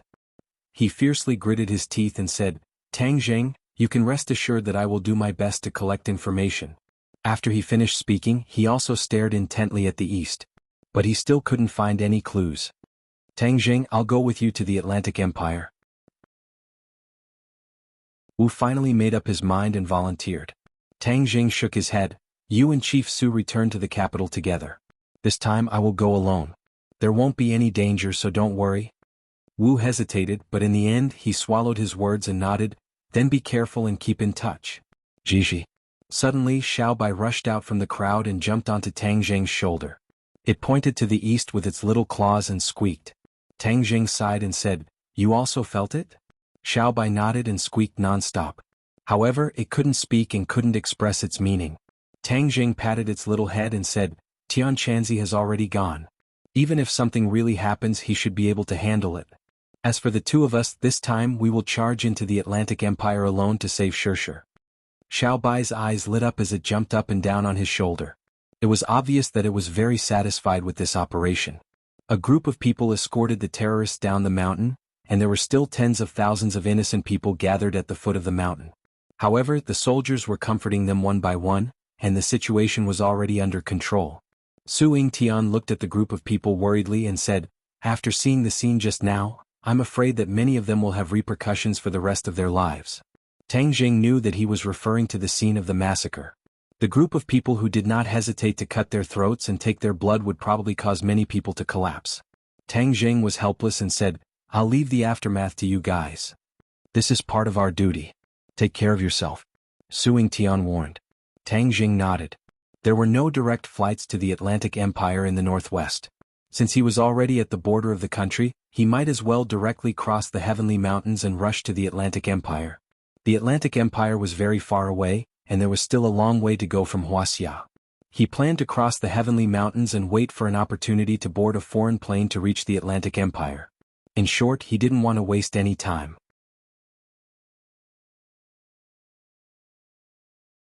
Chapter 761. Tang Jing had already snuck into the neighboring country and was on the phone with Fang Shirshir. She had already boarded the plane. Immediately, Tang Jing heaved a sigh of relief. It seemed that he was alarmed for nothing.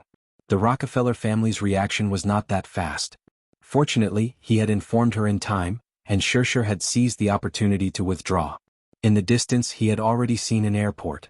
Originally, he wanted to take the opportunity to enter the airport and then look for a direct flight to the Atlantic Empire. Now it seemed that there was no need. He was worried about what had happened in the east, so he dialed Tian Chanzi's phone, but found that no one answered. He could not help but feel deeply worried in his heart. Ring ring ring. Suddenly the phone rang again. His nerves suddenly trembled and he quickly picked it up. Tang Jing, my plane suddenly turned back. Fang Shirshir's anxious voice sounded. Tang Jing was shocked. What turned back? Yes, there was no announcement on the radio. I found some clues outside the window. I am now in the bathroom quietly calling you. Tang Jing's heart tightened. Damn, it seems that the Rockefeller family already knows that something has happened, so they ordered the flight to turn back. The Rockefeller family's power was enormous, and their influence was immeasurable. They could easily find an excuse to order the flight to turn back. You must be more careful. Don't trust anyone. Once you get off the plane, take the opportunity to slip away. They will definitely send people to chase and intercept you. Don't let them succeed, understand? Tang Jing warned. I know, I will be careful. Sure, I will immediately take the plane to find you. Hang in there, believe me, I will definitely bring you back safe and sound. I believe you, I will wait for you. Fang Shirshir said in a relaxed tone. After hanging up the phone, Tang Jing felt as if a huge rock was pressing down on his heart. He gritted his teeth and ran toward the airport in the distance. It seemed that he still had to take a plane to the Atlantic Empire. He walked around the airport and found a direct flight to the capital of the Atlantic Empire. However, he was an illegal immigrant and did not have any legal documents. However, this was not a problem for him. He saw that a person's ticket was for this flight, so he stole the ticket and stuffed enough money in the other person's pocket to make up for his loss. Then he used illusion to disguise himself as the other person and swaggered onto the plane. As the plane roared into the sky, Tang Jing's heart was still a little nervous. When he dialed Fang Shirshir's number in the bathroom, but no one answered, his heart was even more confused.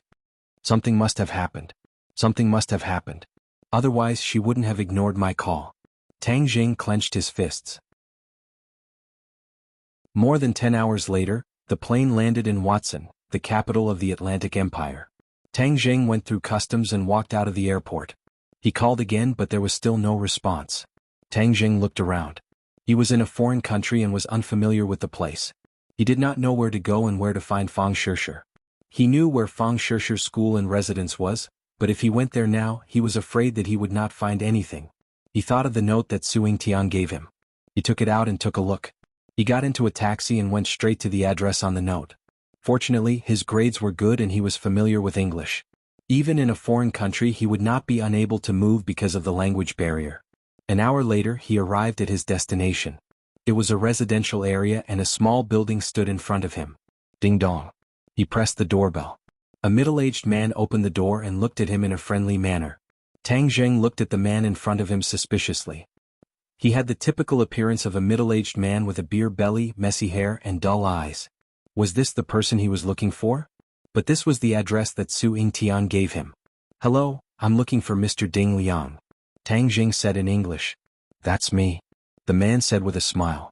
His small eyes narrowed into slits. "May I ask who you are?" "I was introduced by Su Yingtian." Tang Jing did not expect that the man was the person he was looking for. He did not look like the tall and handsome spy at all. He looked more like an ordinary person. However, he did not have time to beat around the bush and said directly.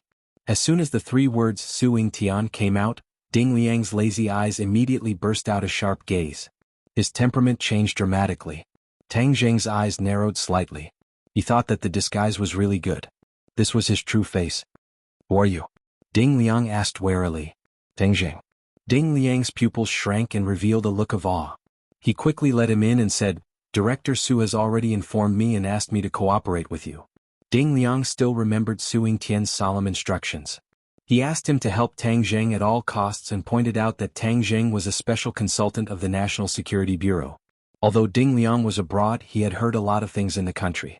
He had heard a little about Tang Zheng and knew that the other party was a super strong person. He was a spy planted in the Atlantic Empire by the National Security Bureau. It had been decades. He had already integrated into the life here and no one doubted his identity. "Then do you know anything about a returning passenger plane that left for China today? Let's talk in the basement." Ding Liang pressed a book on the bookshelf. The bookshelf flipped and revealed a deep tunnel. Through the tunnel they came to a sealed space. Tang Zheng's eyes lit up. This was a real spy. He saw that there were all kinds of instruments, screens, different kinds of firearms and even bombs in the basement. The equipment was extremely sophisticated. Seeing Tang Zheng's gaze sweep over these things, Ding Liang's eyes revealed a trace of pride. "These are all prepared for you. You can take anything you need." Tang Jing didn't know what kind of situation he would encounter. "I want all the weapons." There would definitely be a big battle this time. Tang Jing didn't want to waste his true energy casually. It couldn't be better to have the assistance of these firearms and explosives. "Can you take them?" Ding Liang asked in disbelief. Tang Jing didn't hide his strength. He walked over and waved his hand.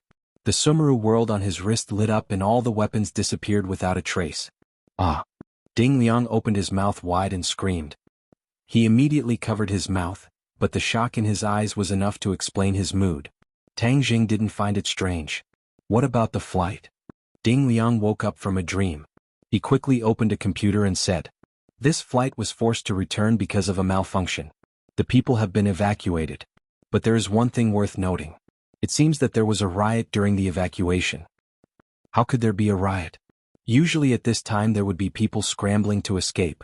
It was inevitable that there would be a riot. But it was said that the police had been waiting there for a long time." The picture was a picture of the plane after it landed. The scene was very chaotic. "Wait a minute. Look at that picture." Tang Jing suddenly shouted. Ding Liang turned back. Tang Jing's eyes immediately fixed on a blurry figure. His eyelids twitched uneasily. "What's wrong?" Tang Jing pointed at the figure and said, "This person is very important to me. I want to find her." Although he didn't see the face, Tang Jing recognized the figure from the back. It was Fang Shishir. More importantly, she was caught by a police officer. Seeing this scene, Tang Jing's head fiercely twitched. It seemed that Fang Shishir's luck wasn't good. She didn't escape. Ding Liang leaned closer to the screen. He squinted his small eyes and stared at Fang Shishir's back. He shook his head and said, "It's difficult. There's no front photo." "Here it is." Tang Jing quickly pulled up Fang Shishir's photo from his phone. "It's her." Ding Liang's eyes lit up. He sincerely praised, "So beautiful." After a pause he said, "Since she was caught by the police, she must be at the police station. I'll make a call." A moment later Ding Liang hung up the phone. His pair of thick eyebrows twisted. He shook his head in confusion. "There's no such person in the police station. It said that no Asian woman was caught today. Strange." Tang Jing didn't expect to find any clues from the police station. He directly said, "Where's the Rockefeller family?" "Rockefeller family?" Ding Liang was shocked. He stared at him. Why are you looking for them? They're the oldest family in the financial group. Ordinary people can't afford to provoke them. I'm not an ordinary person, Tang Jing said with a murderous look. You just need to tell me where their base is. This? Ding Liang hesitated. Tang Jing raised his eyebrows. He asked in a dignified manner, is there a problem? Ding Liang's heart tightened. He remembered Su Yingtian's instructions to satisfy all his needs. Thus he said, okay, I'll tell you. Their manor is in the suburbs of Watson. It's like an independent kingdom. It's guarded by the most elite forces in the world. Not even a fly can fly in. Ding Liang seemed to be afraid that Tang Jing didn't know the dangers of the Rockefeller family. He deliberately emphasized his tone, but it wasn't an alarmist. Tang Jing remained unmoved. I'm not familiar with the place. You send me there. We'll leave immediately. Ding Liang opened his mouth in disbelief. You're really going to break into the Rockefeller family? They took my woman. Even if it's a dragon's pool or a tiger's den, I'm going to break in. Tang Jing said resolutely. Ding Liang subconsciously looked at the back of that figure. He thought that her charm was too great. She could actually make him risk his life. If you're not willing, then I'll go by myself, Tang Jing said. He didn't want to force him. How can that be? Since Chief Su gave me the task, I naturally have to complete it to the letter. I'll send you there. I haven't fought in a long time. I've long wanted to take a shot. Ding Liang's chubby cheeks gradually turned red. Ding Liang drove the car. The two headed straight for the suburbs of Watson. Tang Jing looked at the tall buildings outside the window. This country was indeed more powerful and prosperous than Wuxia. However, he believed that one day Wuxia would surpass the Atlantic Empire.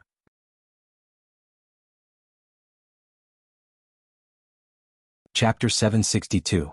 Looking at the manor in front of him, Tang Jing could feel from afar how tight the security was. It was a combination of light and dark. Who knows how many people were lying in ambush. This manor uses the most advanced infrared detection technology. No living thing can quietly sneak in. For so many years, those who dared to take the risk to sneak in have all died. Ding Liang explained in awe. Infrared. Tang Jing glanced at it and did not find anything strange, but it was clearly something that the human eye could not detect. Are you sure you want to go in? Ding Liang worriedly asked. Tang Jing nodded without hesitation and solemnly said, wait for me outside. If you find any danger, immediately leave. Ding Liang asked in surprise, how can that be? Aren't we going in together? Tang Jing shook his head. It is enough that you brought me here, the rest of the adventure will be mine alone. Ding Liang still wanted to argue, but seeing Tang Jing's firm eyes, he swallowed his words and solemnly said, then you must be careful. Tang Jing silently blended into the night, circulating his internal energy, lowering his body temperature to the lowest, no different from the surrounding flowers and trees. When he passed through the first thicket and did not hear any alarm, his heart immediately settled back into his stomach. It seems that the method to avoid the infrared was feasible. In front of him was a tall courtyard wall. He was preparing to go over when he heard a burst of footsteps and quickly hid in the thicket, only to see a group of people armed to the teeth walking over. Patrol team. Tang Jing held his breath, not making the slightest sound, almost perfectly blending in with the outside environment, evading the patrol team. Seeing that the patrol team had gone far away, Tang Jing once again quietly went over the courtyard wall, arriving inside the manor. Looking around, it was actually a magnificent castle, revealing the vicissitudes of history. Moreover, there were more patrol teams here, advancing step by step. However, this did not stump Tang Jing. He was like a ghost, sneaking into the castle without anyone noticing. The structure of the castle was complex and there were many rooms. Tang Jing had no idea where to start. Coincidentally, he saw a person walking over. He pulled the other person into the darkness and interrogated him about Fang Shishir's whereabouts. The other party looked at Tang Jing in horror, apparently not expecting that someone would be so bold as to sneak into the manor of the Rockefeller family. Seeing that he refused to say anything, Tang Jing did not waste any more time. He directly used the soul-searching technique and searched for all the information in his mind. There was no information about Fang Shishir, but there was a lot of information about the castle and the Rockefeller family. Could it be that Shishir was not sent here? Tang Jing furrowed his brows. No, since the Rockefeller family spent so much effort to catch her, she should have been brought back here. Tang Jing firmly believed, twisted the other party's neck and then pondered. There is a dungeon in this castle dedicated to holding people. Maybe there will be clues there. Tang Jing's eyes flashed. After dealing with the body, he went straight to his destination. This manor adopted a defensive strategy of tight on the outside and loose on the inside. There were countless patrols outside, but there were fewer people inside the castle, and the defense was very weak. Perhaps the Rockefeller family did not think that anyone could quietly break through the layers of defense outside. The dungeon was dark and gloomy. What entered Tang Zheng's eyes was a pitch-black prison cell. He did not know who had been imprisoned here before. Tang Zheng looked around but did not find a single clue. He did not even see a ghost. He was disappointed and was about to leave the dungeon when his nose suddenly twitched, and a faint smell of blood entered his nostrils. Why is there a smell of blood? Tang Zheng looked around and did not find any trace of blood. This dungeon seemed to have been abandoned for many years. How could there be such a fresh smell of blood in an abandoned dungeon? There must be a demon behind this abnormality. He was not in a hurry to leave but followed the smell of blood. After a while he locked onto a wall. The smell of blood was coming from this wall. He put his palms on the wall, and a cold feeling spread from his palms to his whole body, making him involuntarily shiver. There must be something behind the wall. He listened carefully but there was no sound. Just now that person's mind did not have any information about what was behind the wall, which indicates that it may be a very secret place. Could Shirshir have been brought in? Tang Zheng was not sure, but there was a glimmer of hope. He would not give up, so his palm glowed with a golden light, and he suddenly inserted it into the gap between the bricks on the wall. As if he was cutting tofu, there was no resistance at all. He directly removed a brick. A ray of light extended out from the hole, accompanied by an even stronger smell of blood that assailed his nostrils. Looking through the hole, it was a very spacious place. There were many large glass containers, but he could not see what was inside. Not seeing any enemies, Tang Zheng quickly removed a few more bricks and then went in. Looking up, it was a large room. There were only many glass containers inside, and there was not a single guard. Tang Zheng let out a sigh of relief and walked in front of the glass container. When he looked up at the glass container, he could not help but take a few steps back in fright, and almost screamed out loud. His breathing became rapid and he stared straight at the glass container. What is this? He saw that inside the glass container was a young woman, and her body was covered with tubes. Blood flowed out of the tubes little by little, and finally flowed out of the container along a special pipe. He did not know where it flowed. The young woman's eyes were closed, and her eyebrows were tightly knitted. She did not seem to have much consciousness, but she was still alive. Tang Zheng hurriedly ran to the other glass containers. Suddenly he could not help but suck in a breath of cold air. These glass containers were all young women, and their bodies were all covered with tubes, and their blood was being extracted. No wonder I can smell the faint smell of blood even though there is only a wall between us. Is this still something a human would do? They are actually extracting the blood of living people. The Rockefeller family were vampires, and they relied on drinking human blood to maintain their life and strength. These human blood that was being extracted must be supplied to the Rockefeller family.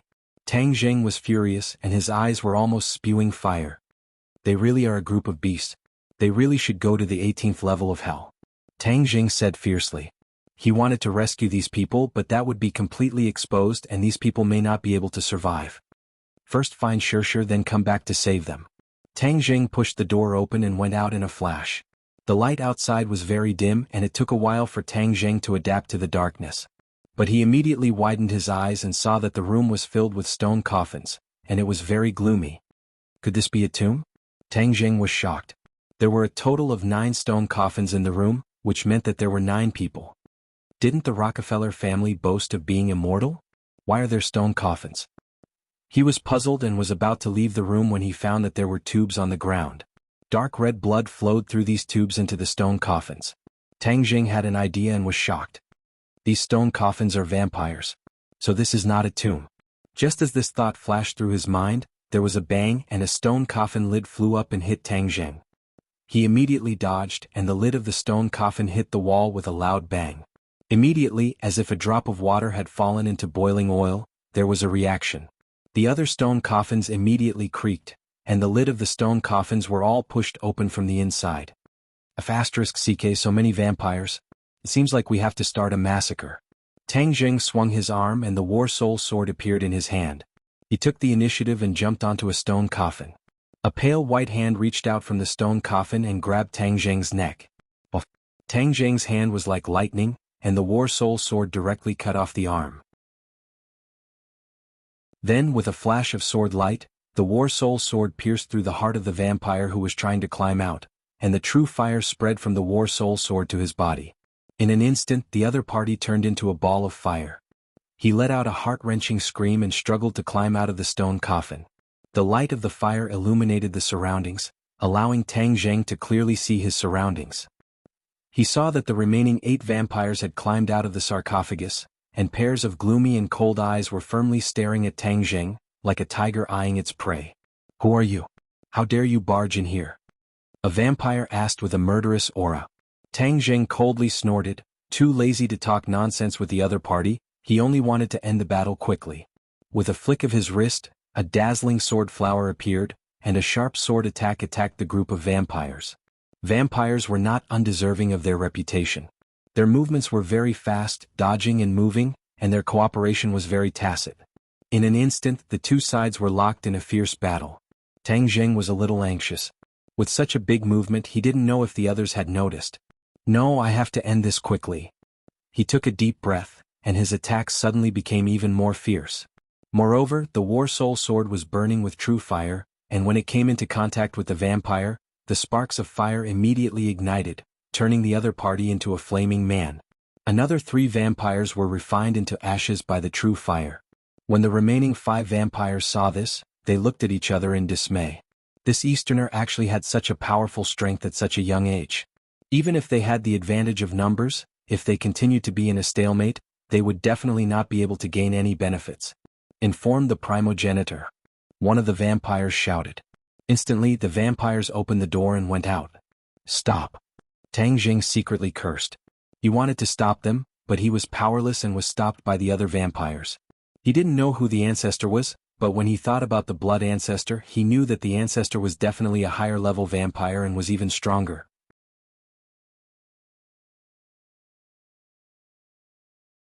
Chapter 763. Seeing that there was a fish that slipped through the net, Tang Zheng used his killing move. Puff puff puff, he directly chopped off 3 huge heads, leaving only 1 vampire.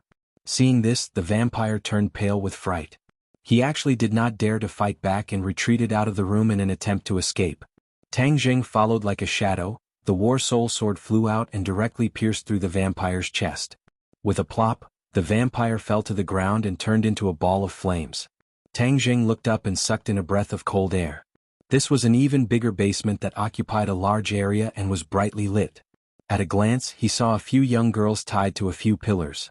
However, these were all corpses. The ground was covered in blood. It was obvious that all of their blood had been sucked dry. Tang Zheng was furious. This group of vampires was really a group of beasts. Whoosh! Suddenly, a gust of wind swept over his head. His eyelids rolled and he immediately saw a huge black shadow descending from the sky. A feeling of unease surfaced in his heart. He quickly raised the war soul sword. Swish! The sword light soared into the sky and directly slashed at the huge black shadow. Bang! A powerful force rushed over. Tang Zheng had no choice but to retreat a few steps before he could stand firm. The huge black shadow also landed on the ground. The black shadow was wearing a huge cloak.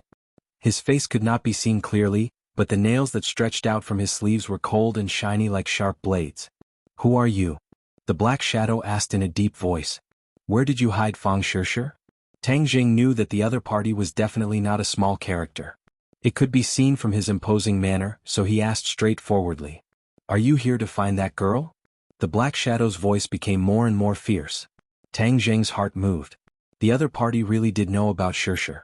This meant that he did not find the wrong place. She was really in this castle. "Yes, hand over Shishir and I can let you die a little faster." "Ah, you really know how to joke. This is the Rockefeller family. You still want to kill me? Don't worry, once I catch you, I'll hand you over to the primogenitor. You'll die with that girl. Dying at the hands of the primogenitor is a great honor for you." Tang Zheng's heart skipped a beat. He had thought that the other party was the primogenitor, but it seemed that he had overestimated him. "So you're just a lackey under the first ancestor. You dare to boast so shamelessly?" Tang Zheng said disdainfully. "Nonsense, I am a prince under the primogenitor." The black shadow angrily introduced himself. "What's the rank of Grand Prince? How does it compare to the blood ancestor?" Tang Zheng was confused. The Grand Prince hesitated for a moment before saying, "The blood ancestor is stronger than me, but I alone am enough to deal with you." The blood ancestor and the young lord died in your Huaxia. Now I will kill you to avenge the young lord. Tang Jing relaxed a little. He had seen how powerful the blood ancestor was. He had been in a stalemate with Tian Chanzi for a long time before dying, which meant that the blood ancestor was truly powerful. This grand prince was slightly weaker than the blood ancestor, so Tang Jing was confident that he could kill the other party. Tang Jing gave a cold laugh as his sword light flickered as he attacked. Heaven flying immortal, the sword light instantly locked onto the grand prince. Ping ping pang pang, the war soul and the grand prince exchanged dozens of blows. Tang Jing became more and more courageous as he fought, closing in on his opponent step by step. The grand prince retreated as he fought, his heart surging. Seeing another sword light slash at him, he hurriedly dodged. More than half of the cloak on his body was cut off, revealing his true appearance. His cheeks were full of wrinkles and he looked extremely old, but his eyes were extremely cold and filled with an ominous glint. The grand prince was flustered and exasperated. Tang Jing's strength had exceeded his expectations. Just now, when the primogenitor heard that there was an enemy invasion, he did not take it to heart and sent him to deal with it. Who would have thought that this person was too difficult for him to handle? The war soul slashed at the opponent again, but it missed. The war soul flew straight into the wall, deeply embedding itself in it. Seeing this, the grand prince was overjoyed. He laughed sinisterly. Now that you don't have a weapon, let's see what you can do. With a shake of his hands, they transformed into two pitch-black wings. With lightning speed, he rushed towards Tang Jing. Tang Jing was unmoved, as if he was scared silly. The grand prince was determined to win, and had already prepared a killing move. Suddenly, an ominous premonition rose in his heart. Before he could understand what was going on, a heart-wrenching pain spread from his back to his chest. He looked at the sword tip that pierced through his chest in disbelief. Wasn't this sword stuck in the wall? Why was it stuck in his chest? He had not seen Tang Jing use the imperial sword technique before. Tang Jing caught him off guard and used the imperial sword technique to subdue the enemy. Tang Jing's body flashed and appeared on the grand prince's body. Like a dragon's claw, his palm grabbed the grand prince's head and used the soul-searching technique. The grand prince wanted to resist, but he felt a wave of dizziness in his head, as if something was being pulled out of his body. "Let go of me," he roared unwillingly. Tang Jing had already gotten the information he wanted. Seeing that the grand prince did not become a fool because of the soul-searching technique, he could not help but be secretly speechless. The grand prince's cultivation was not weak. He could actually resist the side effects of the soul-searching technique. However, he did not intend to leave him alive. With a thought, the true fire seeped out of his palm and directly wrapped around the grand prince's head. Then, with the power of a prairie fire, it instantly enveloped his entire body. Tang Jing withdrew the war soul and watched as the grand prince turned into ashes. However, he was not happy. He already knew the whereabouts of Fang Shishir. She was in the room of the ancestor on the highest floor of the castle. The ancestor was the head of the Rockefeller family and Lewis's father. He was the most powerful existence in the Vampire Scissors, almost equivalent to a 7th-level Supreme Power Master. Tang Jing was only a 2nd-level Supreme Power Master. Although he had a divine weapon in his hand, there was still a big gap between him and a 7th-level Supreme Power Master. If he attacked forcefully, he might not be able to save Shishir, so he had to use his wits. In addition, there were many vampires and werewolves in the castle. This was also a very powerful armed force. If he wanted to reach the ancestor's room, he had to pass through layers of obstacles. "I have to use my wits." Tang Jing clenched his teeth and muttered in his heart. Suddenly he had an idea and was pleasantly surprised. "I've got it." He quickly took out the explosives from Sumeru World and fixed them on the wall pillars. He said hatefully, "I'll blow you guys up into the sky and create a diversion. Naturally, I'll be able to attract their attention." Fortunately, Ding Liang had prepared these good guys for him. Otherwise, even if he had thought of this method, he would have been helpless. After installing the explosives, he sneaked back to the previous room and rescued all the young girls from the glass containers. They were still unconscious. Tang Jing directly kept them in Sumeru World and prepared to let them go after he left. Sumeru World was different from the Sumeru bag. Sumeru World could absorb living things, and it came in handy at this moment. Coming out of the dungeon, he was met with a group of vampires and werewolves. The other party directly attacked him. Tang Jing was not in a hurry to use War Soul. Instead, he held the gun with both hands. 2 flames swallowed and spat out. Ping ping ping ping. Bullets flew out of the chamber and hit the vampires and werewolves. The opponent staggered backwards as Tang Zheng's firepower was simply too fierce.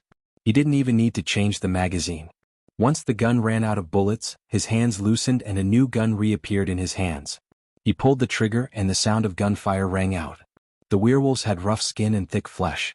The vampires could quickly heal their wounds, but they could not withstand such a fierce rain of bullets. One by one they cried out in pain. The pain was so real that they were forced to stagger back. This great battle was earth-shattering, completely breaking the manor's peace. Many people rushed over from all directions. As for the people in the castle, they quickly rushed towards Tang Zheng in an attempt to kill him. At the top of the castle there was only one room on this entire floor. It was incomparably large, luxurious and elegant. Fang Shishir sat on a chair. Her hands were fixed and she could not move. Her pair of eyes stared hatefully at the middle-aged man in front of her. The patriarch of the Rockefeller family, the most powerful existence in the blood race. Primogenitor. Fang Shishir had tried to escape at the airport. She had never relaxed her cultivation. Now she was already a first-grade Inedia cultivator. At that time Tianquanzi did not misjudge her. She was indeed very suitable for cultivation. Moreover, the cultivation technique that Tianquanzi taught her was also very suitable for her body, causing her cultivation to steadily increase. Of course, this speed was already the speed of a rocket compared to ordinary people. However, the other party was already prepared. He caught her off guard and caused her escape plan to fail. Then she was brought here and saw the man in front of her. She had once seen a picture of this man in a report. He was a world-renowned successful person.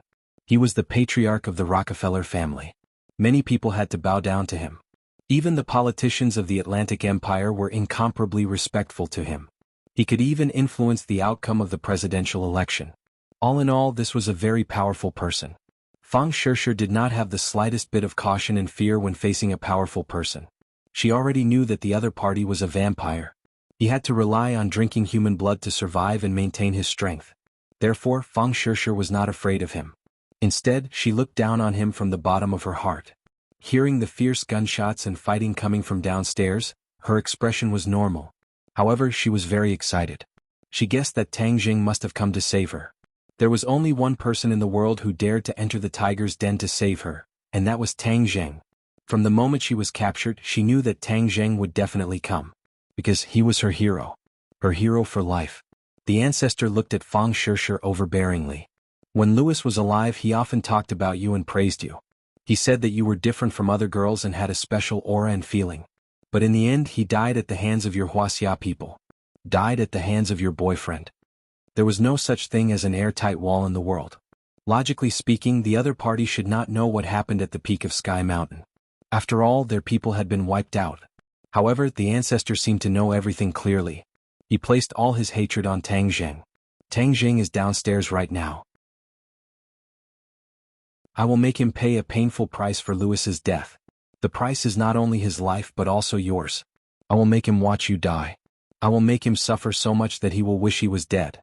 I will only kill him after I have tortured him enough, the ancestor said coldly. Fang Shishir was unmoved. She raised her head like a proud swan and looked at him fearlessly. Bang.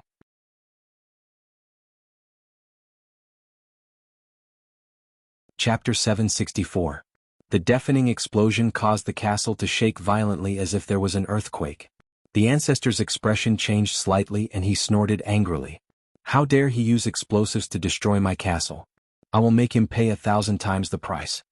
Fang Shishir smiled proudly and looked at the door, waiting for Tang Zheng to rush in. In the explosion, the ground had sunk a lot, and many enemies were sent flying in all directions. Tang Zheng took the opportunity to break through the layers of defense, leaving the werewolves and vampires behind, and rushed to the top floor of the castle. Stop him. The enemies quickly caught up, but their speed was no match for Tang Zheng's. Whoosh. Tang Zheng stopped in his tracks, took a deep breath and stared at the tightly shut door. He had already arrived at the highest level. That huge scarlet door was like a bloody mouth, making one's hair stand on end. Fang Shishir was locked inside, and he could save her if he rushed in. However, he knew very well that behind the door would be 1,000 times more dangerous, but he still kicked the door without hesitation. Bang! The door fell off and flew out. Tang Zheng's figure flashed and rushed into the room. His spirit was highly tensed. At this moment, the pursuers arrived and stopped at the door, glaring angrily. However, they did not enter through the door as if it was a pool of lightning, and they would not take half a step into it. Tang Zheng frowned suspiciously, and his gaze fell on Fang Shishir and another middle-aged man in the middle of the room. Seeing that Fang Shishir was safe and sound, he was greatly relieved and could not wait to call out, "Shishir, how are you?" Since Tang Zheng appeared, Fang Shishir's mouth was brimming with a smile, and she said firmly, "I'm fine." The stone in Tang Zheng's hand fell a little further, and his pupils shrank as he stared at the middle-aged man, recognizing that he was the ancestor at a glance. This was the impression in the prince's mind as if it had become his own. Fang Shishir couldn't move and Tang Zheng didn't act rashly. Instead, he looked at the ancestor warily. The primogenitor also looked at him and compared him with the information. In the end, he had no choice but to admit that the other party was a little too young. Wuxia was indeed a land blessed by illustrious heroes to have nurtured such a powerful character. "You killed my son." The primogenitor was the first to speak. Tang Zheng remained unmoved and coldly said, "Louis committed a heinous crime. He deserved to die. You don't have the right to judge my son." The primogenitor stomped his foot, creating a huge crater in the ground. Tang Zheng snorted and said, "The one to judge him is the world's justice, not me." "What a glib tongue. I will make you suffer and watch as your beloved woman dies," the ancestor said with killing intent. Tang Zheng raised his war soul sword and said, "You can give it a try. Do you think you can stop me? I want to suck her blood dry. The blood of a young girl is the most delicious." The primogenitor licked his lips with his scarlet tongue and said, "In your dreams." Tang Zheng took the initiative and rushed forward with a shout. The war soul sword lit up with a dazzling light and pierced towards the primogenitor. The primogenitor waved his hand and a fishy wind swept over. Tang Zheng fiercely collided with this fishy wind and flew backwards. The primogenitor laughed sinisterly and opened his mouth. Two long fangs stretched out and fiercely bit towards Fang Shishir's neck. "No!" Tang Zheng turned pale with fright and screamed. His hand loosened and the war soul sword flew towards the primogenitor. The primogenitor glanced at it from the corner of his eyes and suddenly waved his hand. The fishy wind blew and the war soul sword could no longer move forward. The primogenitor sneered and ordered, "Capture him." The werewolves and vampires outside the door rushed forward without a care for their own safety. Like a tide, they surged towards Tang Zheng. "Xiao Bai!" Tang Zheng bellowed, the Sumeru heavens flashed slightly, and Xiao Bai rushed out from the Sumeru heavens, spitting out a ball of flame, immediately igniting the enemy at the front. Miserable screams immediately resounded through the clouds, and the enemy's attack immediately slowed down. Tang Zheng took this opportunity and fiercely leaped forward, flying towards the primogenitor. Holding onto the war soul sword, he used the heaven-flying immortal, and in an instant all of the sword chi condensed on the tip of the sword, thrusting forward. However, that fishy wind was like an unbreakable shield. Even though he used all of his skills, he did not immediately break through. "Stop!" Tang Zheng roared at the top of his lungs, because he saw that the two fangs had already bitten onto Fang Shishir's neck. The primogenitor raised his head and sneered at him, saying, "I will suck the blood of the woman, the withered flowers. This is truly a pity, but it is also the most beautiful scenery in the world." With that, the ancestor bit down hard, his fangs piercing deep into Fang Shishir's fair skin. Fang Shishir's beautiful eyebrows were tightly knitted together as she let out a heart-wrenching scream. Tang Zheng's eyes were bloodshot as he roared furiously, "I'm going to kill you, break." He gathered all of his true chi and released it in one go. It turned into sword chi and attacked the fishy wind. Bang! As the stench dissipated, Tang Zheng charged at the primogenitor with his sword in hand. A strange look flashed past the ancestor's eyes. Just as he was about to attack, the war soul sword had already left Tang Zheng's hand and slashed over. At the same time, another weapon appeared in Tang Zheng's hands, heaven-shocking bow and sun-shooting arrow. When he saw the heaven-shocking bow and the shooting sun arrows, the ancestor's eyelids twitched. He felt uneasy and felt a trace of danger. He had no choice but to let go of Fang Shishir. Although it had only been a short while, a lot of Fang Shishir's blood had already been sucked away. His face was as pale as paper, his eyes were dim and colorless, and his expression was dispirited. However, she still opened her eyes and looked at the angry Tang Zheng. Instead, a smile appeared on her face. In this life, if there was a man who did not hesitate to give up his life for her, then her life would be enough. The ancestor blocked the war soul sword's attack with one move, but his eyes were fixed on the heaven-shocking bow. The bowstring trembled and the shooting sun arrows flew over. In that moment, the aura in the huge room suddenly changed. A berserk aura was born from the shooting sun arrows, and when it arrived in front of the ancestor, the aura had accumulated to its peak. The ancestor's expression was no longer as calm as before. Instead, it became unprecedentedly solemn. His hands extended out from the cloak, and his 10 fingers were as sharp as swords. Whoosh whoosh whoosh. His 10 fingers danced, interweaving into a cold light. Bang. When the shooting sun arrows touched the cold light immediately disintegrated. The attack of the shooting sun arrows did not decrease as it shot towards the ancestor's chest like a hot knife through butter. Stop. The ancestor crossed his hands in front of his chest and grabbed the shooting sun arrows at the last moment. Hua. The ancestor slid out a long gully on the ground and quickly retreated. In the end, he left a big hole in the wall and fell down. Shirshir, how are you? Tang Jing came in front of Fang Shirshir and asked anxiously. Fang Shirshir's face revealed a happy smile and said weakly, I knew you would come to save me, I've been waiting for you. Tang Jing held her tightly in his arms and said, Don't speak, you're too weak. Looking at Fang Shirshir's weak state, Tang Jing did not dare to continue fighting. The most important thing now was to save her. He carried Fang Shirshir and said, Let's go, leave this place. He suddenly turned his head and shouted, Xiaobai, retreat. Little White's fighting spirit was high. 1 man against 10,000. Although there were many enemies, no one could charge in from the entrance. The blazing flames had already burned many enemies to ashes, causing them to tremble in fear. Xiaobai heard Tang Jing's words and cried out. He was not satisfied and spat out a ball of flames, turning the entire room into a sea of flames. Then he and Tang Jing retreated to the big hole. Tang Jing was just about to jump down when a fishy smell came from below. Careful. He shouted loudly, and with a thought, the war soul sword ruthlessly slashed downwards. Xiaobai also spat out a ball of flames, illuminating the area below. The ancestor was not dead, but his cloak was tattered and he looked somewhat miserable. Tang Jing secretly sighed. It was a pity that the shooting sun arrows did not kill the other party. Since that was the case, he could not continue fighting. He said, Shirshir, go into Sumeru world and rest for a while. The light on his wrist flashed and Fang Shirshir was sucked into Sumeru world. Tang Jing once again pulled the bow and aimed at the ancestor.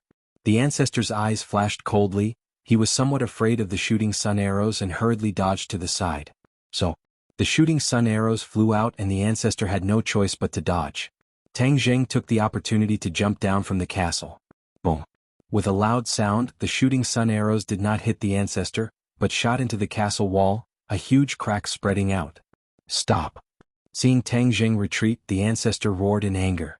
This was his headquarters. If he could not stop the enemy, it would be a joke. However, he was also extremely afraid of the bow and arrow in Tang Jing's hands. He knew that it was definitely a divine armament, otherwise it would not be able to unleash such great power. This was the first time Tang Jing had used the heaven-shocking bow and the shooting sun arrows after refining the aura's core. The explosive power was incomparable to before, and although Tang Jing was extremely surprised, he did not have the time to investigate further. This was not a bad thing after all. Just as the ancestor wanted to chase after him, he heard another loud sound coming from behind him. Before he could understand what was going on, the huge castle had already pressed down on him. Caught off guard, he was directly pressed down under the ruins of the castle. This castle had been through countless years, but after being ruthlessly bombed by Tang Jing with explosives and then being hit by the shooting sun arrows, the spiderweb-like cracks were like the last straw that broke the castle's back. The castle collapsed with a loud bang, turning into a pile of ruins. Seeing that, Tang Jing was overjoyed. This was a heaven-sent opportunity. He ran without looking back, but Xiaobai had already disappeared without a trace. He turned pale with fright and shouted, Xiaobai! Creak creak. Xiaobai scuttled out from the ruins with 2 shooting sun arrows tightly in his hands. Tang Jing heaved a sigh of relief and quickly kept the shooting sun arrows.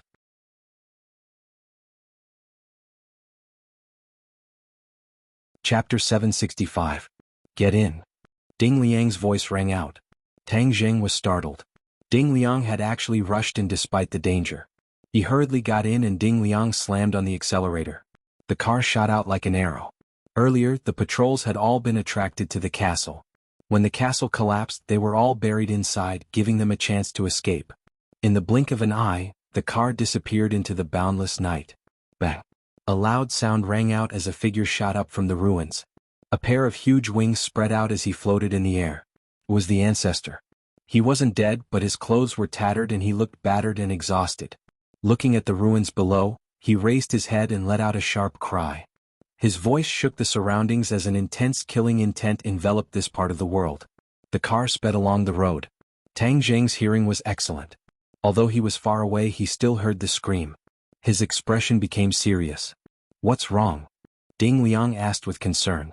What he had seen and heard tonight was more exciting than the sum of his previous life combined. It made his adrenaline rush. He was also afraid, but in the end he overcame his fear and came to help Tang Zheng. Seeing that Tang Zheng was not harmed in the slightest, Ding Liang was filled with admiration. Before this, he really did not dare to imagine that there would be someone who could barge into the Rockefeller family, destroy their castle, and still be able to escape unscathed. But Tang Zheng had done it. If he hadn't seen it with his own eyes, he really wouldn't have believed it. At this moment, he looked at Tang Zheng with eyes full of adoration. He was like a groupie who couldn't wait to ask for an autograph. Tang Zheng said indifferently, "I'm fine. The Rockefeller family will definitely conduct a large-scale search. Find a safe place for us to stay." Ding Liang snapped his fingers and said confidently, "Don't worry.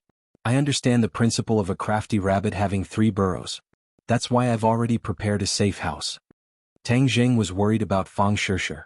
With a thought, she came out of Sumeru world.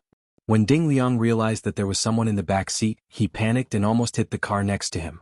He stared at the person who suddenly appeared in the rearview mirror. It was the girl in the photo. She was even more beautiful in person than in the photo. "You really saved her?" Ding Liang asked in surprise. "Okay, focus on driving." Tang Jing checked Fang Shishir's injuries. Strangely, the 2 wounds on her neck were gone, and her skin was as smooth as before. It was as if the ancestor hadn't sucked her blood at all. What's going on?" Tang Jing turned pale with fright and hurriedly asked, "Shishir, how do you feel? Do you feel uncomfortable anywhere?" Fang Shishir opened her eyes weakly and looked at Tang Jing in surprise. "I'm fine. I just feel weak all over. Also, I'm so cold." Cold? Tang Jing was stunned for a moment. He quickly took out a set of clothes from Sumeru world and put them on for her. Then he hugged her tightly in his arms. "I'm still cold," Fang Shishir murmured. Tang Zheng's head thumped. This was definitely not normal. Although she had lost a lot of blood, she was still a cultivator. Her body was incomparable to an ordinary person. It was impossible for her to be so weak. He hurriedly circulated the ancient clear heaven scroll. Mixed with pure yang energy, it was warm and comfortable. It was like a huge furnace enveloping Fang Shishir. "It's not that cold anymore. It's so comfortable." Fang Shishir's lips curled into a smile. She firmly held onto Tang Zheng's clothes. "Shishir, where else do you feel uncomfortable? It's like there's a seed in my body that's sprouting. Something is about to grow." Fang Shishir was silent for a long time. Then she said doubtfully, "Seed? Grow?" Tang Zheng was confused. He really didn't understand what was going on. He hurriedly circulated his energy to check her body. There wasn't the slightest difference. "Ah, that's not right." Suddenly he exclaimed, "Your cells are dividing and growing faster. It's much faster than mine." This was definitely not normal. Could it be? His heart turned cold. His face suddenly changed. He suddenly thought of a possibility. His heartstrings violently trembled. Because this situation was too terrifying. Could it be that she was going to become a vampire? There were many legends about vampires in the West. In the past, most people thought that they were fake. But now it seemed that this was not the case. The most famous legend about vampires was that once a person's blood was sucked by a vampire, they would also become a vampire. Tang Jing didn't want Fang Shishir to grow 2 long fangs and become a bat-like monster. That's not right. Those young girls who were tied to the pillars in the dungeon also had their blood sucked away. In the end, they turned into dried corpses. They didn't turn into vampires. In fact, he guessed correctly. There was a very important condition for a person to transform into a vampire after their blood was sucked dry, and that was that their blood couldn't be sucked dry. If it was sucked dry, then the person would die and wouldn't transform. The ancestor originally planned to suck Fang Shishir's blood dry in front of Tang Zheng. But he didn't expect Tang Zheng's strength to exceed his expectations and interrupt the process. In the end, Fang Shishir's blood wasn't sucked dry. The mysterious power of vampires had been injected into her body. Her body was transforming step by step. When the transformation was complete, she would become a vampire. This was also why the wound on her neck had disappeared. It was because she was slowly gaining the vampire's ability to automatically heal wounds. Tang Jing didn't know the specific reason, but he knew that things were bad. Creak. The car finally stopped. Ding Liang took the initiative to open the door. We're here. It's very safe here. No one will find out. You go in first. I'll get rid of the car. This car had been seen in Rockefeller Manor, so it definitely couldn't be driven again. After all, Ding Liang was a spy and had the awareness of anti-reconnaissance. Tang Jing carried Fang Shishir into the house. Her expression became peaceful, as if there was nothing wrong with her. But Tang Jing knew that this was just an appearance. It was too deceiving.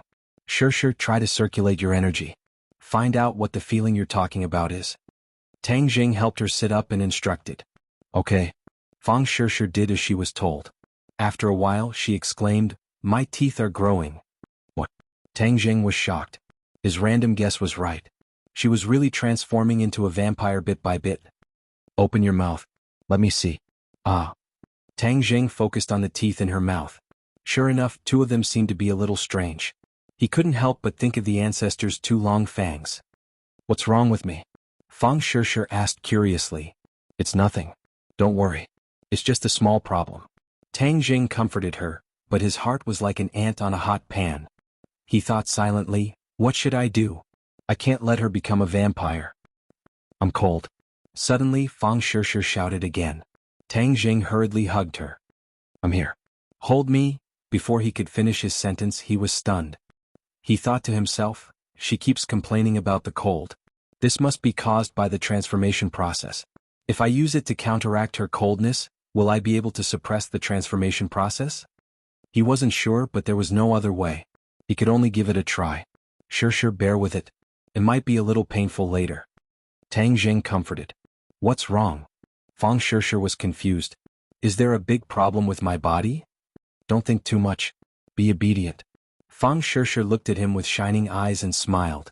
With you by my side, no matter how big the pain is, I can bear it. Tang Jing's heart softened. He clenched his teeth and circulated his power. This time he was multitasking. Not only was he using the ancient Clear Heaven Scroll, but he was also using the Dragon God's secret art.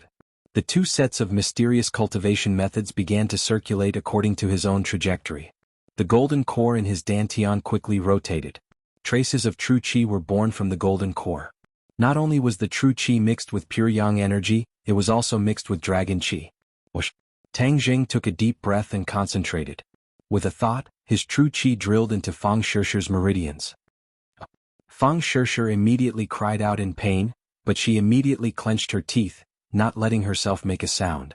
However, the pain was still real. Cultivators have their own true qi. Once the true qi from the outside world enters, it will encounter resistance. Especially the more true qi from the outside world, the stronger the resistance will be. And the person involved will definitely suffer a great deal of pain. Tang Jing's cultivation was much higher than Fang Shishir's, so his true qi could forcefully break into her meridians, step by step, spreading to her internal organs and meridians. Tang Jing felt like a knife was twisting, but he was helpless. He could only control his true qi in order to minimize the damage to her. There was an extremely cold force in her meridians that was hidden very cleverly. Previously, it had escaped Tang Jing's detection. This was something that had never happened before. Unless he increased the amount of true qi, he would definitely not be able to discover it. Previously, when he was probing her injuries, he only used a very weak strand of true qi, so he did not discover this strange point. It must be the work of this cold and gloomy energy. Tang Jing found his target and let his true qi fill her meridians. Her own true qi was seized by Xian Bing and forced into a corner. Tang Jing's true qi took over the magpie's nest. Using his own strength, he consumed the cold force bit by bit. However, this was a huge consumption for Tang Jing. Not only did he consume a lot of his mind, his true qi was almost exhausted. If not for his extraordinary perseverance, he would have already fainted. Fang Shishir was sweating profusely, clenching her teeth and holding on. Tang Jing was the same. He tried his best to control his true qi and mind, not letting his efforts go to waste. Fortunately, his true qi worked, which greatly boosted his spirit. Time passed by minute. Unknowingly, Tang Jing's true qi was exhausted. He fell to the ground and fainted.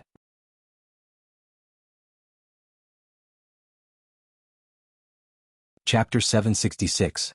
Dawn arrived.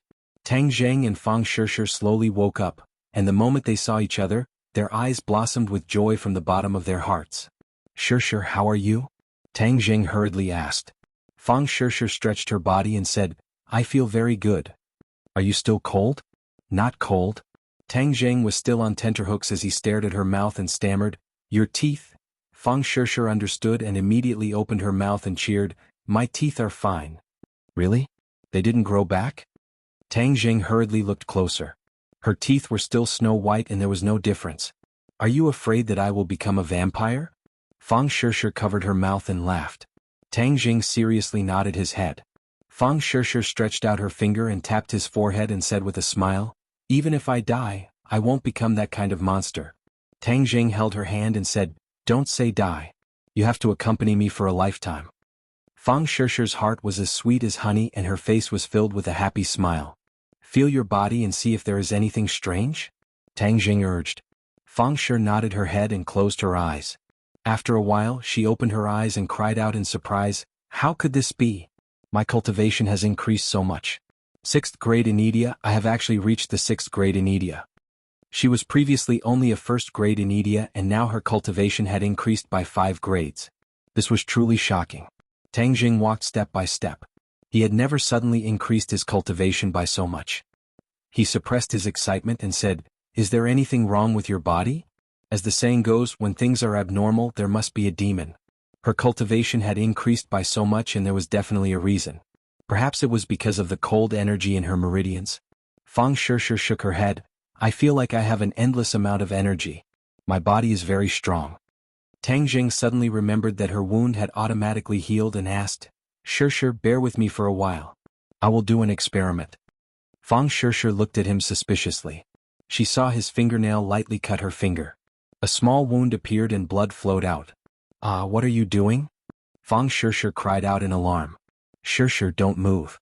Tang Jing looked at the wound in a daze. Just as the blood was about to drip from her finger, it suddenly stopped and retreated back into her skin. It was as if she had seen a ghost. Fang Shirshir looked at her finger as if it was not her finger. After the blood flowed back, the small wound healed at a speed visible to the naked eye. In the blink of an eye the skin was as good as new. There was no trace of the wound at all. Tang Jing sucked in a breath of cold air. He did not expect that Fang Shirshir would have the ability to automatically heal wounds. Without a doubt this was caused by the power of vampires. He used his own chi to offset the power of the transformation, but some of the characteristics of vampires remained in Fang Shirshir's body. "What is going on?" Fang Shirshir asked in confusion. Tang Jing smacked his lips and organized his words before explaining, "Shirshir, this is the ability of vampires to automatically heal wounds. High-level vampires even have immortal bodies. I don't know if you also have this ability." Immortal body? Fang Shirshir never thought that she would have this ability. This was a good thing that many ancient kings dreamed of. Could it be that it had fallen into her hands? She shook her head, thinking that it was impossible. Tang Jing was also not sure. He could not really use a knife to kill her as an experiment. After all, it was too risky. But the ability to heal wounds was already abnormal. Moreover, she did not have the side effects of vampires. She grew bat-like wings and long fangs. Fang Shirshir was still a beautiful girl, but her strength was stronger. Tang Jing was pleasantly surprised. He hugged her and spun her around, shouting, "Shirshir, you are amazing. This is all thanks to you. If you did not save me, I would have become a monster." Fang Shirshir stood on tiptoe and kissed him affectionately. Cough cough. A dry cough broke the sweet world between the two of them. Ding Liang was standing at the door looking at them awkwardly. Fang Shirshir quickly broke free from Tang Jing's arms, her face red. Tang Jing was thick-skinned as if nothing had happened. "Last night when I came in, I saw that you were motionless. You must have been healing, so I did not disturb you," Ding Liang said. "Thank you. How is the situation outside?" Ding Liang's face was cold. He said in a deep voice, "The situation is not optimistic. Even the government has been alarmed. The police have already launched a carpet search. Can you still go out now?" "It's very difficult." Ding Liang shook his head. "Shirshir has been rescued. After all, the Rockefeller family is a local snake. Their patriarch's cultivation is higher than mine. It is best to leave this place for the time being," Tang Jing said. Ding Liang agreed, "Yes, it is safest to go back to Wuxia. Although the Rockefeller family is powerful, their infiltration work in Wuxia is not optimistic. In Wuxia they can't make any big waves. But how can we leave? Fang Shishir asked worriedly. All the airports and ports have been monitored. As long as you show up, you will be found. Ding Liang said worriedly. He had been lurking in this country for decades and knew the situation here very well. Tang Jing said that if Gui Qiansui was here, it wouldn't be so difficult. Just like when they left the island nation, they could easily leave from the bottom of the sea. Seeing Tang Jing frowning, Ding Liang comforted, "There will always be a way. Don't worry. At worst, I will gather all the forces of the China National Security Bureau in the Atlantic Empire to escort you back to your country." Last night, Ding Liang had already reported the operation to Su Yingtian. When he heard that Tang Jing directly destroyed the Rockefeller family's manor, Su Yingtian knew that things were bad. He ordered Ding Liang to ensure the safety of Tang Jing and Fang Shishir at all costs. They must be escorted back to their country. Tang Jing looked at Ding Liang gratefully and shook his head to refuse. "No need. The National Security Bureau's years of infiltration in the Atlantic Empire cannot be destroyed because of me. Otherwise, it will give the Dragon Group a reason to stir up trouble. But if we don't do this, how will you leave? Let me think for a bit." Tang Jing patted his forehead as he racked his brains. Dong dong dong. A burst of rapid knocks on the door interrupted their conversation. Someone is coming. The three immediately became alert. Ding Liang shushed them and whispered, "Don't make a sound. I will go and see what the situation is." "Be careful." Ding Liang went to open the door. Tang Jing and Fang Shishir were hiding in the bedroom door, but their eyes were fixed on the door. "What's the matter?" Ding Liang opened the door and asked calmly. "Sir, may I ask if you have seen these two people before?" A few police officers asked while holding Tang Jing and Fang Shishir's photos. "Sorry, I haven't seen them," Ding Liang said. "These two are terrorists. They are very dangerous. We have to investigate door to door to eliminate all possible dangers. Sir, we have to go in and search," the policeman said aggressively. Ding Liang pretended to be angry and said, "Sorry, this is my home. You can't come in." The policemen looked at each other and suddenly fiercely pushed open the door and said, "We are carrying out official duties. If you don't cooperate, then we will arrest you for obstructing official duties." Ding Liang staggered back. He wanted to argue, but the policeman had already pulled out his gun and pointed it at him. He was shocked. If he let them in, then he would be exposed. He remembered Su Yingtian's order. He must not let anything happen to Tang Jing and Fang Shishir. So, he resisted and at the same time shouted, "Tang Jing, run." The policeman immediately reacted and pulled the trigger without hesitation. Ding Liang thought that he was finally going to become a martyr. He even saw the muzzle of the gun spitting out flames. But in the next second he found his body floating and quickly retreating. "Let's go together." Tang Jing rushed over to save him. With a palm strike, an earth-shattering momentum slammed into the group of policemen. They were immediately sent flying. Then Tang Jing and the other two escaped from the back door. "Get in the car." Ding Liang dashed into another car that had been prepared long ago, carrying the two of them and roaring away like a bolt of lightning. Woo-woo sirens sounded and several police cars chased after them. Ding Liang stepped on the accelerator and the car sped up. Suddenly the sound of a propeller came from above. It was actually a helicopter that caught up. Da-da-da. The bullets were directly greeted and the trunk of the car was like a sieve. F***CK. Heaven and earth, this is really a big investment. Ding Liang unwillingly roared. Tang Jing poked his head out. With a flash of sword light, War Soul flew into the sky. With a crash, it directly cut open the belly of the helicopter. It fell to the ground and turned into a cloud of black smoke. Ding Liang's eyes lit up. He gave a thumbs up and sincerely praised, "Too cool." Huff huff. Tang Jing hurriedly gasped for breath. Last night, when he healed Fang Shishir, his true qi was almost exhausted. This morning he had only recovered a little. So when he rashly used the Imperial Sword technique, he actually felt powerless. I need to find a quiet place to recover as soon as possible. Now that he was in a life-and-death situation, he could not multitask and recover his strength while facing the enemy. Although he had temporarily gotten rid of the police, Tang Jing knew that since he had appeared with the technology of the Atlantic Empire, it would be difficult for him to hide. If it was an ordinary police, it would be easier to deal with them. The key was that if the ancestor came, then he would really be helpless. "Where are we going?" Ding Liang asked at a loss. "To the city center." Now that they were in the suburbs, they were too obvious a target. It was better to go into the city and blend into the sea of people. Ding Liang's eyes turned and also thought of this point. He agreed, okay. Stepping on the accelerator, the tires rubbed against the ground, causing white smoke to rise as they sped towards the city center. Fang Shishir held Tang Jing's hand and said, I will face the enemy later. You rest first. Tang Jing squeezed out a smile and said, Don't worry with me here, you will be fine.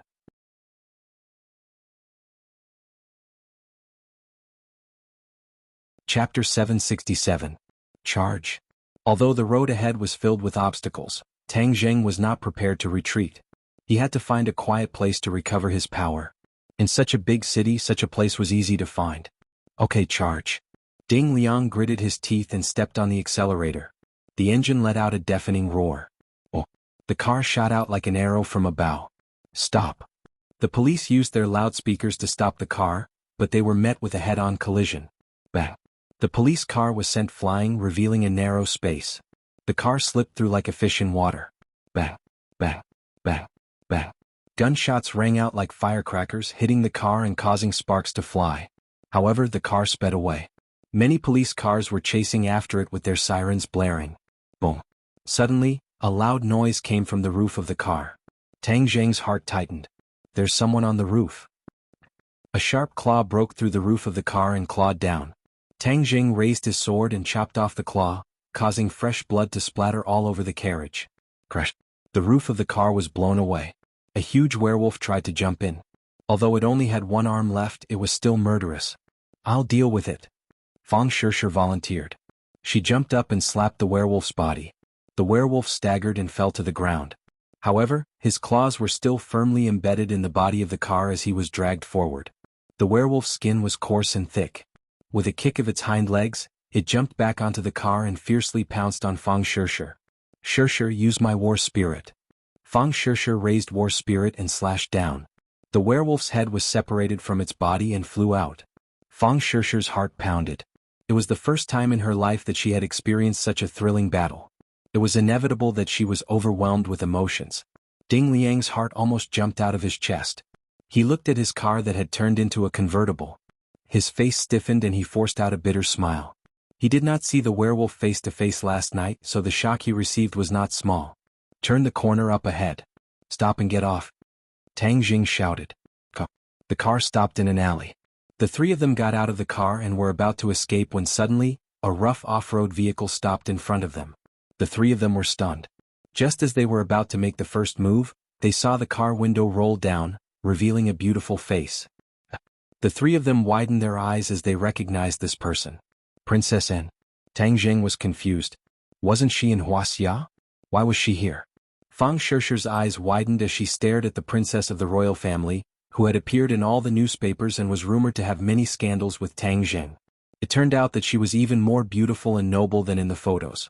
Ding Liang's jaw almost dropped. Why did Princess An also come out? He felt like he was in a dream. Princess An only had eyes for Tang Jing. She looked at his surprised expression proudly and raised her eyebrows. She said valiantly, "Get in." Tang Jing knew that the situation was urgent, so he did not ask any questions. He pulled Fang Shishir and got in. Ding Liang's feet were as light as a feather. He almost climbed into the car. Sitting in a car driven by a princess, he never dreamed that he would be treated like this. Whoosh! The off-road vehicle sped out and disappeared into the endless traffic. The pursuing police saw the target car, but the target was nowhere to be found. "Why are you in the Atlantic Empire?" Tang Jing saw that there were no pursuers and finally asked. And smiled. "I thought you wouldn't ask." "Hee, Master told me that you came to the Atlantic Empire to save Senior Sister, so I came to see if there was anything I could help with. After all, I am more familiar with this place than you." "Master, Senior Sister?" Fang Shishir was confused. Who was she talking about? Princess An turned her head and looked at Fang Shishir. "Senior Sister, nice to meet you. Master often talks about you." Fang Shishir was startled. She finally knew that she was the senior sister that Princess An was talking about.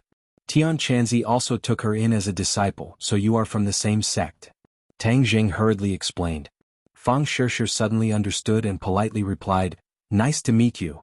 I came just in time this time. As far as I know, the Rockefeller family and the government have already set up an inescapable net. They are bound to capture you or kill you." Princess Anne said, her eyes slightly shining. Your action last night was really amazing. You directly destroyed the Rockefeller family's nest. You should know that no one has dared to do this in the past 100 years. Tang Jing was expressionless. If I had to do it again, I would do it again. Unfortunately, the Rockefeller family's patriarch is too powerful. I didn't have the chance to kill him.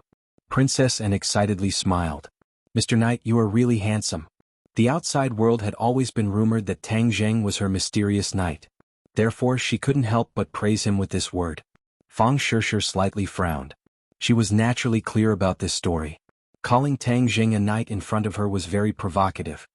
Do you know why the European countries fell from their altars? Anne asked. What? It's because of the Rockefeller family. They are vampires, werewolves, and they have always been in cahoots with the Atlantic Empire's government. Back then, many European royalty and nobles died in the hands of the Rockefeller family. Because of this, the European countries fell, and the Atlantic Empire rose to become the most powerful country in the world. Tang Jing was shocked. He didn't think that there would be such a thing. Therefore, I am actually very happy to see the Rockefeller family fall. It would be best if they were completely finished. Then the Atlantic Empire can no longer strut around and act as the world's police. And gloated. Then if you were exposed, wouldn't it involve the Swedish royal family? Tang Jing curiously asked. Annie shrugged and stared at him with burning eyes. Don't I have you? My knight. I believe that you won't just watch me and my country be bullied by the Rockefeller family, right? Tang Jing did not reply but secretly sighed. Of course he would not just stand by and watch. She was a noble princess and even risked her life to save him. How could he just watch her and her country suffer because of this and not care about it? Annie was a very smart person. Sweden was considered a small country among the European countries, and it was struggling to survive in the cracks of other countries. Although the royal family's prestige still existed, it was more of a symbol. The real life of the royal family wasn't as glamorous as what the outside world saw. In fact, the royal family also had a lot of helplessness and difficulties. As the princess of a country, Annie naturally shouldered the responsibility of the royal family. If she really had a helper like Tang Jing, then it would be a good thing for the royal family. Perhaps, it could turn the royal family situation around. Of course, she did not hesitate to put herself in danger to save Tang Jing, not entirely because of this utilitarian thought, but because she subconsciously acted out of concern for his safety. Of course, she was a person who liked excitement. How could she miss out on such an exciting thing? Moreover, she always wanted to improve her relationship with Tang Jing. However, Tang Jing's body was like a thick eggshell that couldn't be touched by fire and water. This was an opportunity and she naturally couldn't miss it. She looked forward to the relationship between the two of them. Looking at Tang Jing's expression, Annie's eyes lit up as she knew that her actions were finally effective and that this trip was not in vain. The off-road vehicle drove into a heavily guarded area. The guards respectfully saluted the off-road vehicle with a solemn expression. Looking out of the window, Ding Liang's expression slightly changed as he exclaimed, "The embassy," and smiled. "This is the safest place. No one can harm you guys here. I believe that you guys need this place." "Thank you," Tang Jing gratefully replied. He truly needed this place to recover his cultivation. When the few of them got out of the vehicle, they were led to a luxurious suite. Tang Jing chose a room and immediately recovered his cultivation. Seeing the two women looking at each other awkwardly, Ding Liang hurriedly escaped into a room. Only Fang Shishir and Anne were left in the living room. "You and Tang Jing have known each other for a long time, right?" And was the first to break the silence. Fang Shishir nodded her head. I really envy you. You've known him for so long. If I had known him a few years earlier, my life would definitely be more interesting. And said with regret. Fang Shishir still couldn't understand Anne's thoughts. She politely said, "Thank you for saving me this time. This is my duty. After all, he is my knight and has saved my life twice. Once from the hands of pirates and once from the hands of an island nation's assassin." Anne said with a smile as if she was recalling the thrilling scene. "He has always been willing to help others. Yes, so having such a boyfriend is really enviable. Senior sister, you are the happiest woman in the world." And complimented. "You are a princess of a country. You're also very happy. I don't know how many girls envy you." Anne faintly sighed. "If I had such an outstanding man to love, then even if the halo above my head was removed, I would still be willing." Fang Shishir's heart thumped. She didn't come with good intentions. Her words seemed to be coveting Tang Jing. Immediately, she sat up straight and secretly talked with Anne. The women's conversation was in the clouds. Outsiders wouldn't be able to understand the meaning behind it. Tang Jing didn't have the mind to pay attention to the two women's conversation. He silently revolved his power. His true qi increased little by little. His power recovered little by little. His body was filled with strength. His mind was immersed in Sumi Tian world. There was also an inexhaustible supply of bronze masks. Absorbing the power from them would allow him to quickly increase his true qi. One by one, the bronze masks lost their spiritual power. Together with the terracotta figures, they collapsed and became useless. Time passed minute by minute. His power quickly recovered. The sound of the terracotta figures breaking could be heard in Sumi Tian world. The yin qi in Sumi Tian world was very rich. It was stirred up by the wind and clouds. Woohoo! The yin qi gathered and condensed into a whole. It rushed into a wooden box in the darkness.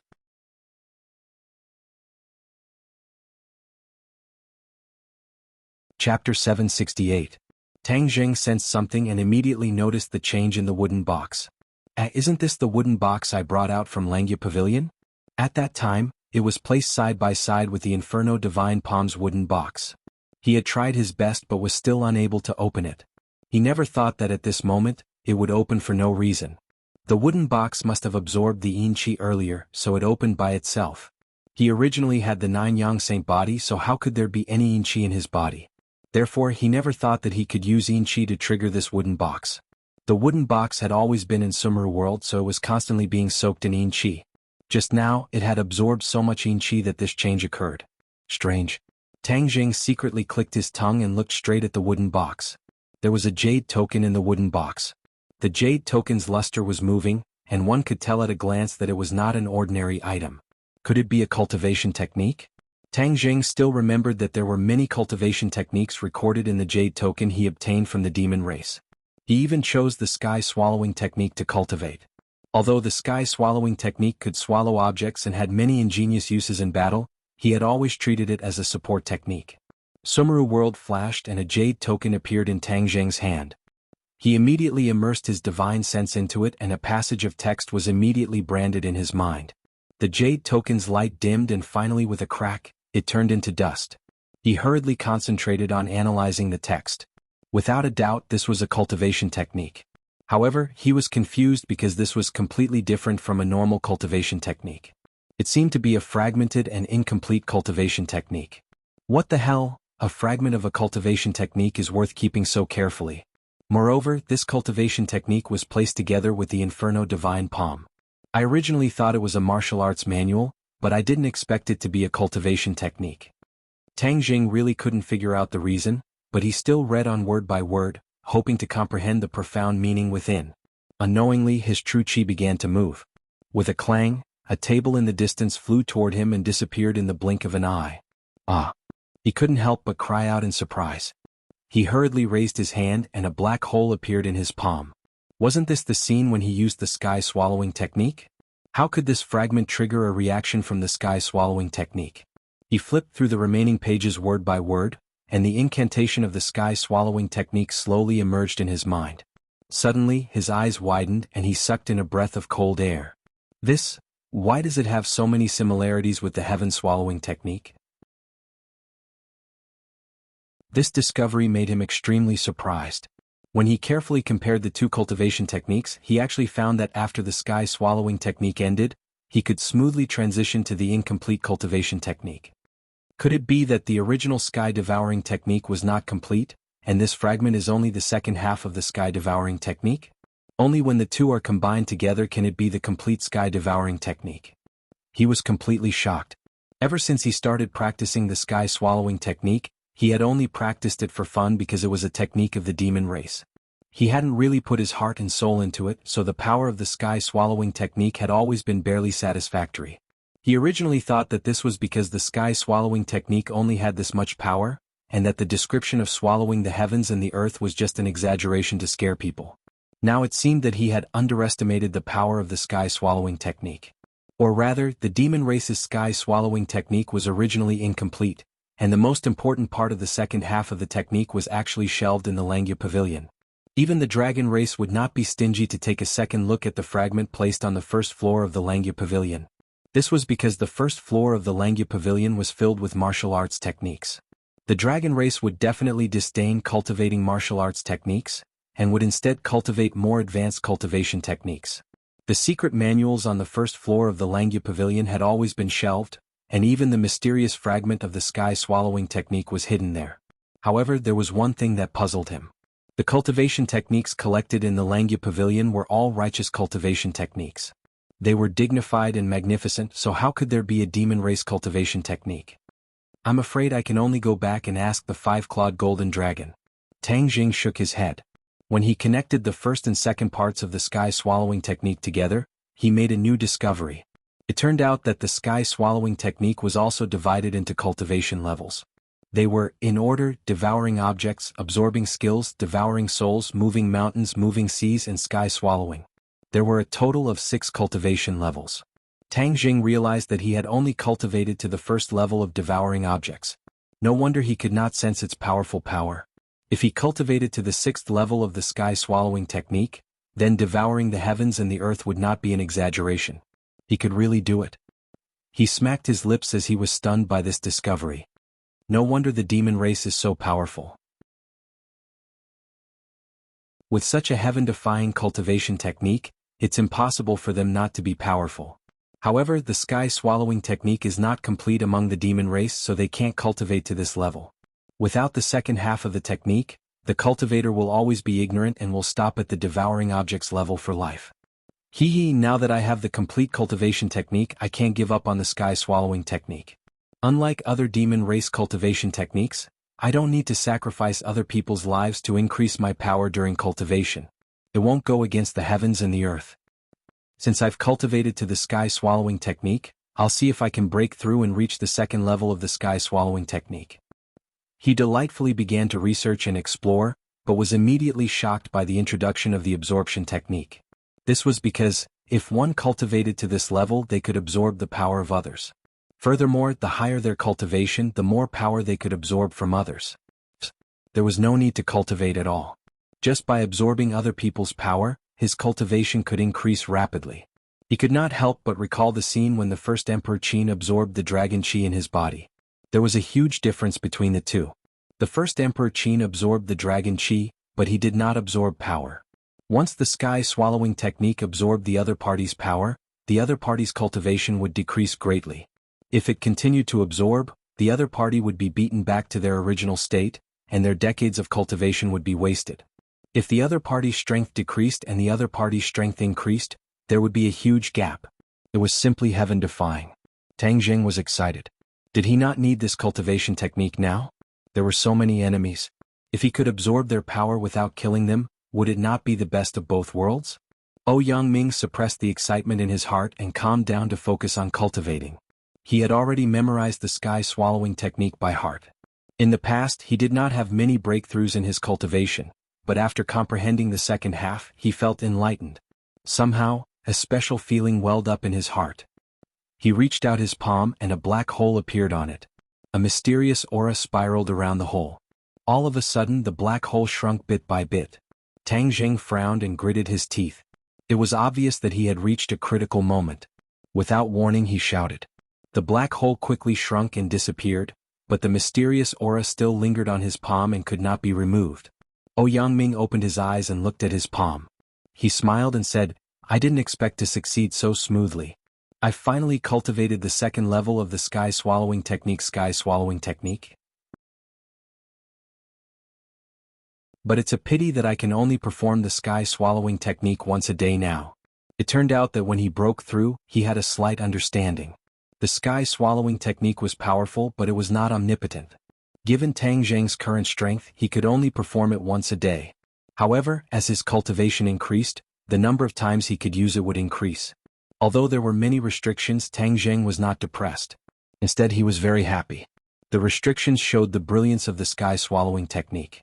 If there were no restrictions, there would definitely be people who did not work hard to cultivate every day. Instead, they would place all their hopes on absorbing other people's powers. Although it was very tempting, the powers absorbed were from external sources after all. They were not accumulated and cultivated bit by bit. The two were completely different. In the beginning, cultivators would definitely taste the sweetness and their powers would soar.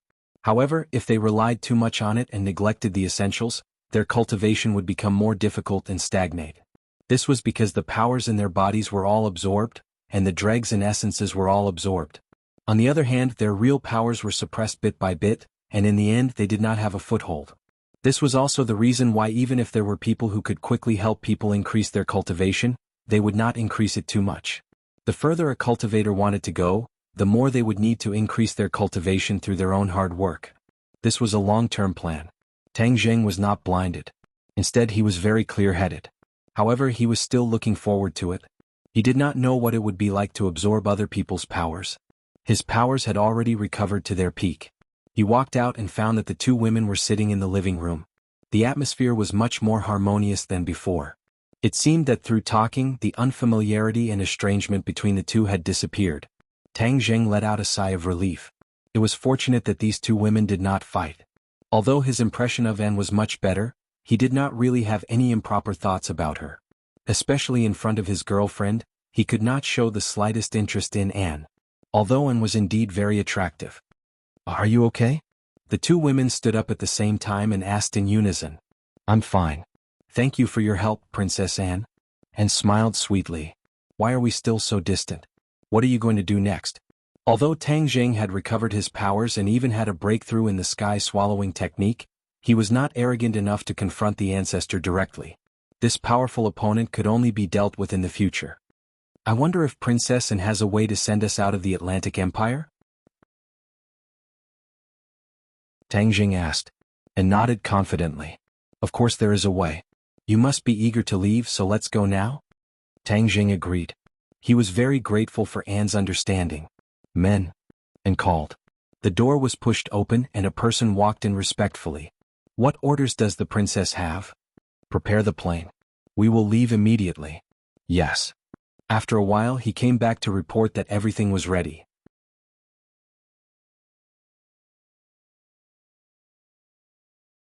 Chapter 769. A luxurious private jet soared into the sky.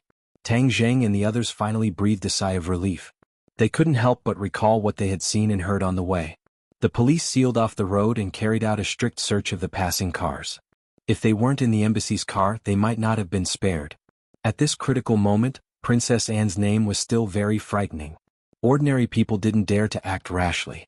This time, they were able to leave safely because of Princess Anne.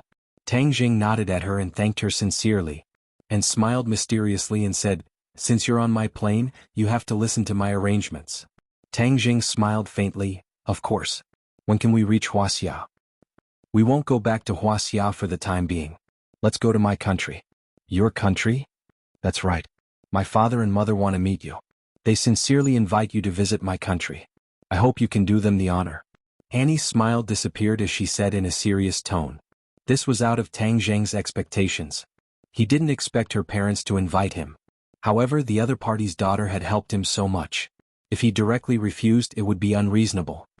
Okay, it would be impolite to refuse. Tang Zheng promised. Fang Shishir's eyes flashed with a trace of sadness. Unspecified currency. Princess Anne's eyes lit up with excitement. "That's great." The plane landed at the Swedish Royal Airport. A team of armed guards was waiting for them. They escorted their motorcade into a magnificent palace. Looking from the window, this was a typical Gothic building.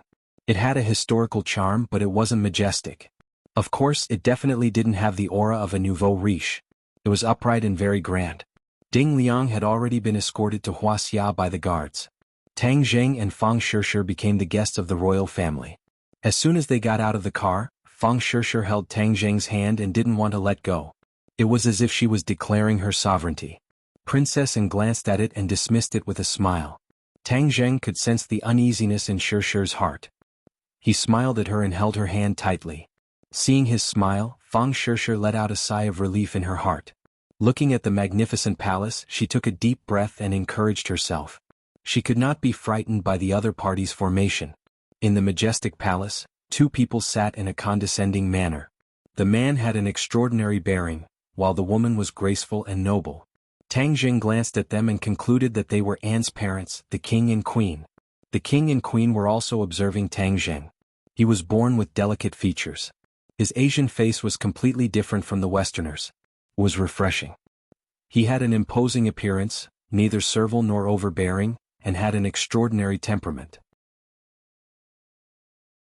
But when they saw Tang Zheng and Fang Shishir tightly holding hands, a trace of fluctuation appeared in their eyes at the same time. What was going on? Could this girl be her younger sister? But wasn't he an orphan? He didn't have a younger sister. Although the two of them had complicated feelings, they did not show the slightest difference. This was the etiquette and bearing that a king and queen should have. The king stood up first and said in a kind and gentle tone, "Welcome our distinguished guest from afar, Mr. Tang Zheng." Tang Zheng nodded reservedly, "Thank you for your help, Your Majesty."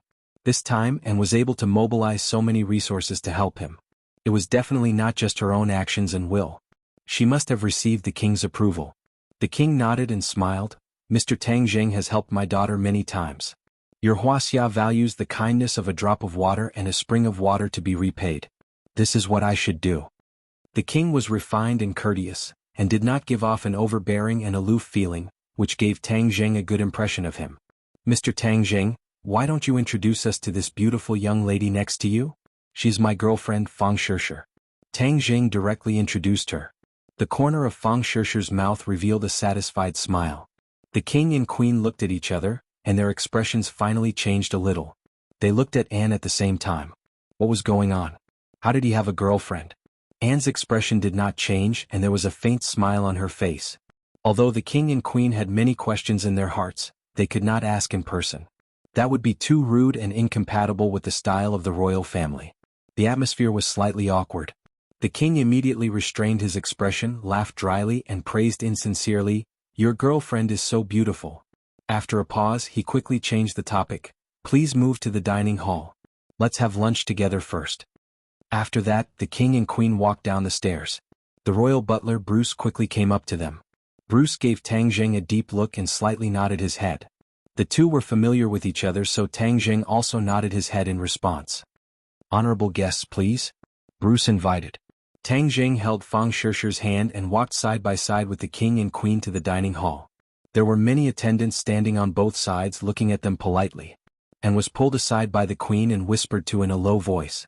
The king had a gentle and dignified smile on his face the whole time. The group came to the dining hall, which was very bright. The sunlight outside the window shone in, perfectly setting off the elegant style of the dining hall. A group of attendants was busy in front of a long dining table. When the king and the others arrived, they were just ready and took a few steps back in unison. Exquisite dishes were already placed on the table. They were like works of art, exuding boundless beauty. Tang Zheng was calm. After the king invited him, he took the initiative to sit down. The attendants considerately pulled out chairs for them. The king tapped the exquisite wine glass with a spoon, raised the glass and said, "Today is to welcome the honorable guests from afar. Let us drink together and welcome the guests." The queen and princess raised their glasses. Tang Zheng and Fang Shishir looked at each other and also raised their glasses. They took a sip. The king said, "Honorable guests, please taste our delicious food." When the meal began, Tang Zheng buried himself in the delicacies. He had to admit that the Western food of the royal family was much better than the Western restaurants outside. Although he didn't eat Western food often, he could tell the difference between good and bad. Fang Shishir, on the other hand, found the food tasteless and ate in silence. Tang Zheng didn't know the rules of the royal family, so he simply treated it as if it was his own home. He ate the dishes politely and didn't make a fool of himself. The royal family lived up to the saying of, "Don't talk when eating and don't talk when sleeping." They finished the meal in silence. Although the atmosphere was a little strange, both sides tacitly didn't point it out. The queen warmly invited Fang Shishir to visit the palace, and Tang Zheng was invited to the king's study. Looking at the large books in the study, which was comparable to a library, Tang Zheng deeply felt what it meant to have a heritage. This was definitely not like some nouveau riche who purely used the study as a way to show off. Those books were simply put on the shelf and would never be flipped through in their lifetime. The books in this library-like study were definitely frequently flipped through. This was the heritage that distinguished the nouveau riche. Bruce made the tea and politely left the study. The two sat quietly in front of the window and looked at the beautiful scenery outside. The king spoke first. "Mr. Tang Zheng, I've heard a lot of rumors about you. Your identity is very special. Not only are you a mysterious practitioner, but you are also a consultant of the Wuxia Security Bureau. You also have your own company and are famous in Yenching University. I really can't imagine how you can do all this at your age. So I sincerely admire you." The king's straightforward praise made Tang Zheng a little embarrassed.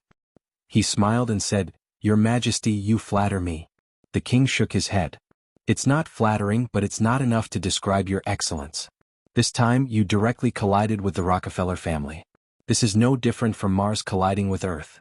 It's really dazzling and amazing." Hearing the king mention the Rockefeller family, Tang Zheng shivered. He knew the business was coming. The king's invitation was definitely not as simple as it seemed on the surface. It was just to thank him for helping Princess Anne. Every word and action of the royal family had a deep meaning. "I heard Princess Anne mention some of the past history of the Rockefeller family in European countries. It was really unexpected and left a deep impression."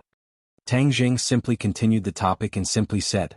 The king's face showed grief. He sighed and said, "You don't know how big of a threat the Rockefeller family is to us. They really make people hate them to the bone."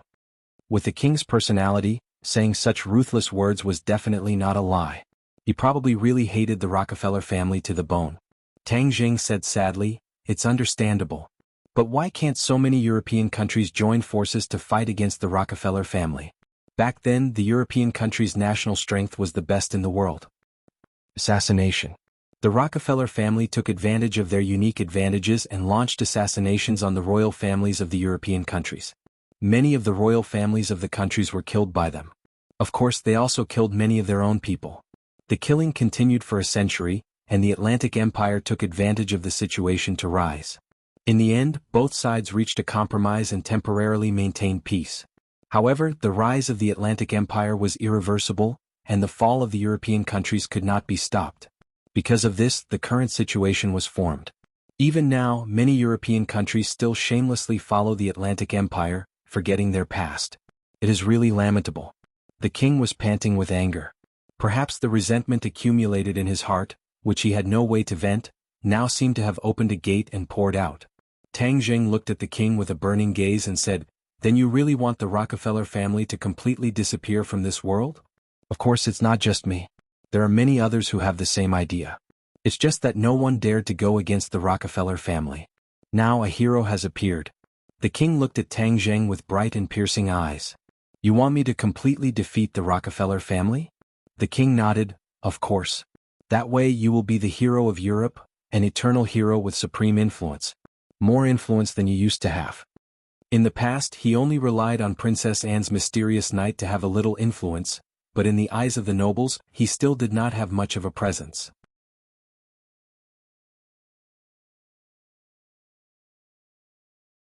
Chapter 770. Seeing that Tang Zheng was silent, the king continued to add, "Since you have such a strong influence in Europe, no one will dare to touch you. I heard that many people in Wuxia are also hostile to you." Tang Zheng's eyelids twitched. The other party's preparation was indeed sufficient. He even thought of this point. Tang Zheng did not hesitate to leave behind Mount Wujuan and the witch tribe. One of the biggest uses was to restrain the officials and make them wary. Tang Zheng was not alone. He had a large group of brothers under him. In ancient times, it was often a taboo to have an army for oneself. However, if one had enough soldiers, it was not a taboo, but a deterrent and protective talisman. Moreover, your company will be unimpeded in Europe. This is a very large market. The king continued to throw out the bait. Seeing that Tang Zheng was unmoved, the king could not help but feel anxious. Could it be that his weight was not heavy enough? His mind spun rapidly. Although he was calm and collected, talking cheerfully and wittily, he was actually very anxious in his heart. He had been looking forward to the appearance of a hero like Tang Zheng for a long time. Now that the hero was in front of him, how could he just let him go? As the saying goes, a soldier who does not want to be a general is not a good soldier. He was not a good soldier, but he was a good king. He wanted to improve his country's influence and status in Europe and even the world. His territory was not large, but his ambition was not small. If he could achieve this, then he would leave his name in history. As a king, perhaps this was the only thing that was attractive enough. The king gritted his teeth and said, "I have heard of the rumors about you and Anne. Anne is the most famous princess in Europe. Many people admire her. I think you are the same. If you agree, I will not pursue the matter between you and your girlfriend. I know that Wuxia has many traditions including polygamy. I respect your customs." Tang Jing smacked his lips and almost bit his tongue off. He had really put in a lot of effort to make such a tempting offer. If it was someone else, they would definitely agree without hesitation. Being able to marry the princess of a country was something that many people dreamed of. It was simply like smoke rising from one's ancestral grave. However, Tang Jing did not have any improper thoughts about Princess Anne. Although Princess Anne was beautiful, there was always a distance between them. When it came to liking someone, appearance was only one of the reasons, but it wasn't the deciding factor. The National Security Agency had endured the pain of using his daughter as a bargaining chip. It could be seen how desperate his thoughts were. Tang Jing felt a little sad. In ancient times, princesses were often married off to seek peace. Although hundreds and thousands of years had passed, some things had not changed even in the West, which had always boasted of freedom and democracy. Tang Jing was not angry. He just felt that under Princess Anne's glamorous appearance, there was actually a lot of unhappiness and bitterness. She was not much different from an ordinary person. At this point, the halo above Princess Anne's head gradually dissipated in Tang Jing's eyes. He couldn't help but feel that Princess Anne was also amiable. That sense of distance had disappeared without a trace. Tang Jing knew that Princess Anne had always wanted to improve their relationship, but he had always turned a blind eye. Now he couldn't help but feel pity for her. In the future he would treat her better and at least treat her as a friend. The king stared at Tang Jing. He thought to himself, I've already lowered myself so much. Are you still not satisfied? He almost couldn't help but blurt out and directly ask Tang Jing to state the conditions. Tang Jing finally opened his mouth. He said neither too fast nor too slow, Your Majesty, I don't have any improper thoughts about Anne, but I will also agree to this matter. The king was overjoyed, but in his heart, he secretly thought that he must be too embarrassed to admit it. This kind of thing should be understood tacitly. It was indeed too impulsive to say it directly. He nodded towards Tang Jing with a smile that said, I know what you're thinking. He stretched out his hand and said, Then I wish us a happy cooperation. A happy cooperation. Tang Jing gently shook his hand. But this matter is too dangerous. I can't just take the risk and you guys can just sit back and reap the benefits. You guys should at least contribute a little, right? Of course, I have secretly contacted the kings of several countries. They have secretly come to Sweden. I will introduce them to you and discuss the specific details. Tang Jing said that he was well prepared. He had actually contacted other countries as if he was sure that he would agree. Tang Jing did not refuse. Next, it was time to negotiate the conditions. He would fight for enough etiquette for himself. The king seemed to be a person who firmly believed in striking while the iron was hot, so he arranged a meeting that night. Although the people in front of him were the rulers of a country that many people admired, in Tang Jing's eyes, they had already shed their halo and become ordinary people, business partners, negotiation targets. Thus he did not show any mercy and argued with them. In the end he won a lot of benefits. In the future, when he truly attacked the Rockefeller family, these countries would have to support him. This support was not in the form of military strength, but in the form of economic support. They would fiercely attack the Rockefeller family's industries and seize the Rockefeller family's benefits. Naturally, these benefits would belong to Tang Jing, and these countries would not be able to touch them. Although it was a little painful, when they thought about how their national strength would rapidly rise without the suppression of the Rockefeller family in the future, this sacrifice was worth it. At the same time, these countries would also attack the Atlantic Empire in the financial market. The most painful thing for a country was the virtual financial market. It would cause a shock in various industries and even shake the foundation of the country. According to the plan, Tang Jing's company would send people to open up business in Europe to prepare to take over the Rockefeller family's industries in the future. The spoil of war would be huge. It should be known that the Rockefeller family had been in business for hundreds of years, involved in various industries, and was the leader in many of them. Once he took over these, Tang Jing's industries would rapidly rise. Although it would not reach the current state of the Rockefeller family in time, it would definitely surpass them. At that time, it would be difficult to resist even if the several major families in Wuxia were to join forces.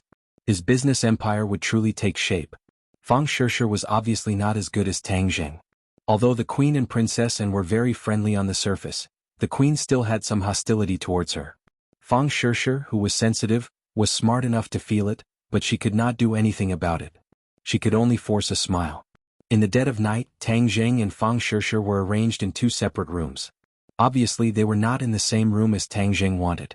Absence makes the heart grow fonder, and he did not have the opportunity to talk to Fang Shirshir. However, they obviously did not expect Tang Jing to be so daring.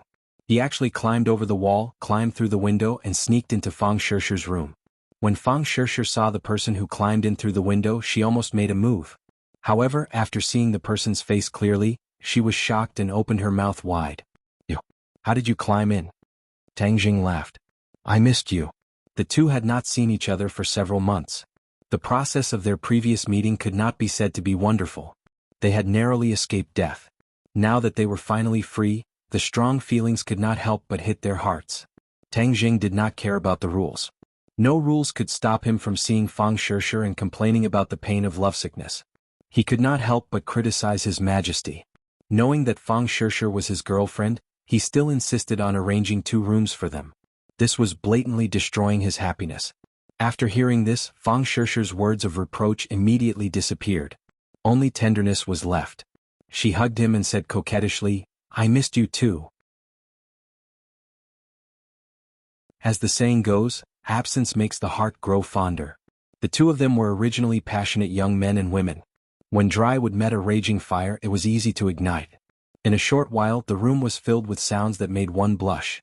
Fortunately, the room was soundproof, so there was no need to worry about the walls having ears. Because of this, the two of them were very immersed. They even unlocked many new moves, making the two of them feel as if their bodies and minds were floating on top of the clouds. Huff huff. The two heavily gasped for breath before Tang Jing flipped over and laid down flat on the ground. Fang Shirshir was lying on his chest, her full breasts pressing against his chest, causing ripples in one's heart. He once again began to feel restless. Fang Shirshir glanced at his lower body. Her face was as red as blood. She pretended to slap him and said, "Beat this dishonest guy." "Hey, what if you break it?" Tang Jing hurriedly stopped her. "It's best if you break it. Then you won't attract bees and butterflies." Fang Shirshir said coquettishly. Tang Jing laughed. "If you break it, I won't be able to serve you. How can you bear to do that?" "It would be strange if I didn't." Tang Jing grabbed her hand and held her in his arms. "Don't move. Otherwise you will really suffer.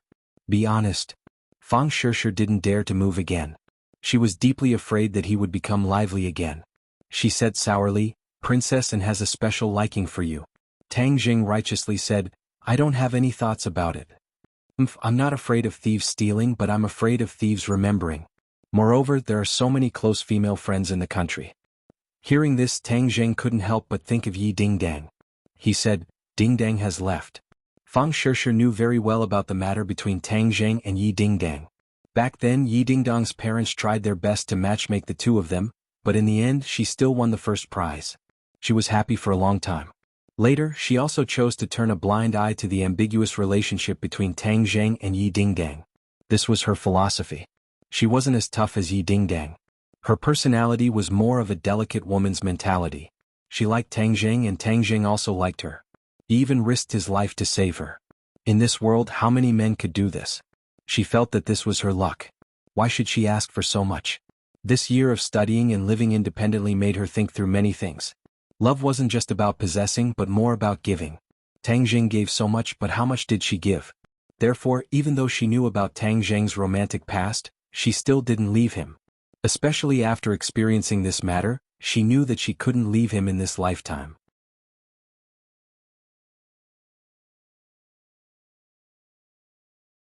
Chapter 771. Fang Shirshir sensed Tang Jing's gloomy mood. She gently stroked his chest and said emotionally, "I will never leave you." Tang Jing's emotions fluctuated as he hugged her even tighter. He wanted nothing more than to rub her into his body. He promised, "I will never leave you either. I will always protect you." Fang Shirshir gazed deeply into his eyes and nodded. "I believe you." Warm as spring, silky and delicate feelings lingered in each other's hearts. After a long time they slightly calmed down. Tang Jing asked, "Shirshir, you wore the golden jade purple robe, but those people still caught you and even hurt you. It seems that a mere defensive transcendent artifact is not enough to protect you." Fang Shirshir's expression darkened. This was a cruel reality.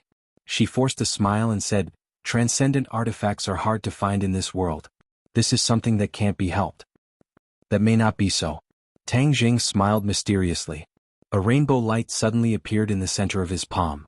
This rainbow light floated up and illuminated the entire room. Wow! Fang Shishir opened her mouth wide. She had never seen such a brilliant scene in her life. It was like a rainbow but more beautiful and mysterious than a rainbow. A ribbon floated in the air, giving her the urge to grab it. This rainbow ribbon is for you. For, really? Fang Shishir could not believe it. She could clearly feel the powerful energy contained in it. This was a rare high-grade transcendent artifact. This is a heaven-grade transcendent artifact. It is as if it was specially made for you. I specially prepared this gift for you. This was one of the 3 transcendent artifacts that Tang Jing took out from the 3rd floor of the Langya Pavilion. They were the Clear Wind Sword, the Sacred Armor Shield, and the Rainbow Ribbon. The Clear Wind Sword had already been gifted to Yi Dingdang. The Clear Wind Sword was very compatible with the wind-chasing swordsmanship. The Sacred Armor Shield was an Oracle Bone, a heaven-grade defensive transcendent artifact. Tang Jing kept it for his own use. However, he had no use for it at the moment. When he was fighting with Qin Shi Huang in the mausoleum, Qin Shi Huang's strength was too strong, and he couldn't resist at all. The Holy Armor Shield couldn't change the situation. In Rockefeller's castle, he had successfully escaped without using the Holy Armor Shield. Therefore, this heaven-grade defensive magic treasure was still in the idle stage. However, the rainbow ribbon finally welcomed its new owner. Fang Shishir was overjoyed. She kissed Tang Jing and said sweetly, "You're too good to me. Let's bind it with blood first." Fang Shishir channeled her energy and forced out a drop of essence blood from her finger. It fell on the 7-colored silk. The 7-colored silk shone brightly, making it hard for people to open their eyes. "Collect!" Fang Shishir shouted, and the 7-colored light instantly converged. The 7-colored silk wrapped around her waist, and with a flash of light, it turned into a beautiful belt. "Wow, that's great." Fang Shishir was so excited that she danced with joy. Tang Jing also smiled. Seeing her so happy made him happier than if he had obtained a heaven-grade magic treasure. Making his woman happy was the duty of any true man. In Princess Anne's bedroom, 2 people were lying on the soft bed. And the queen, the mother and daughter pair were confiding in each other.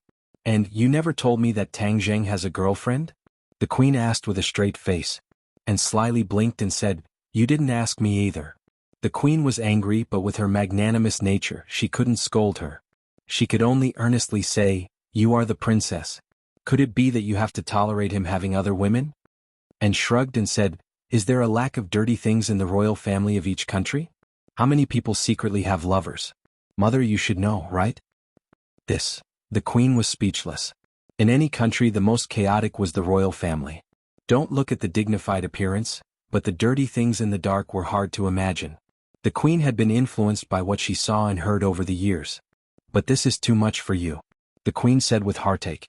"Actually, I don't know if I like him or not. At most, I have a good impression of him." Anne's eyes were filled with a complicated expression as she said faintly, "If you don't like him, then stop in time." The queen was overjoyed. "But I like to stay with him. It's especially exciting and never monotonous.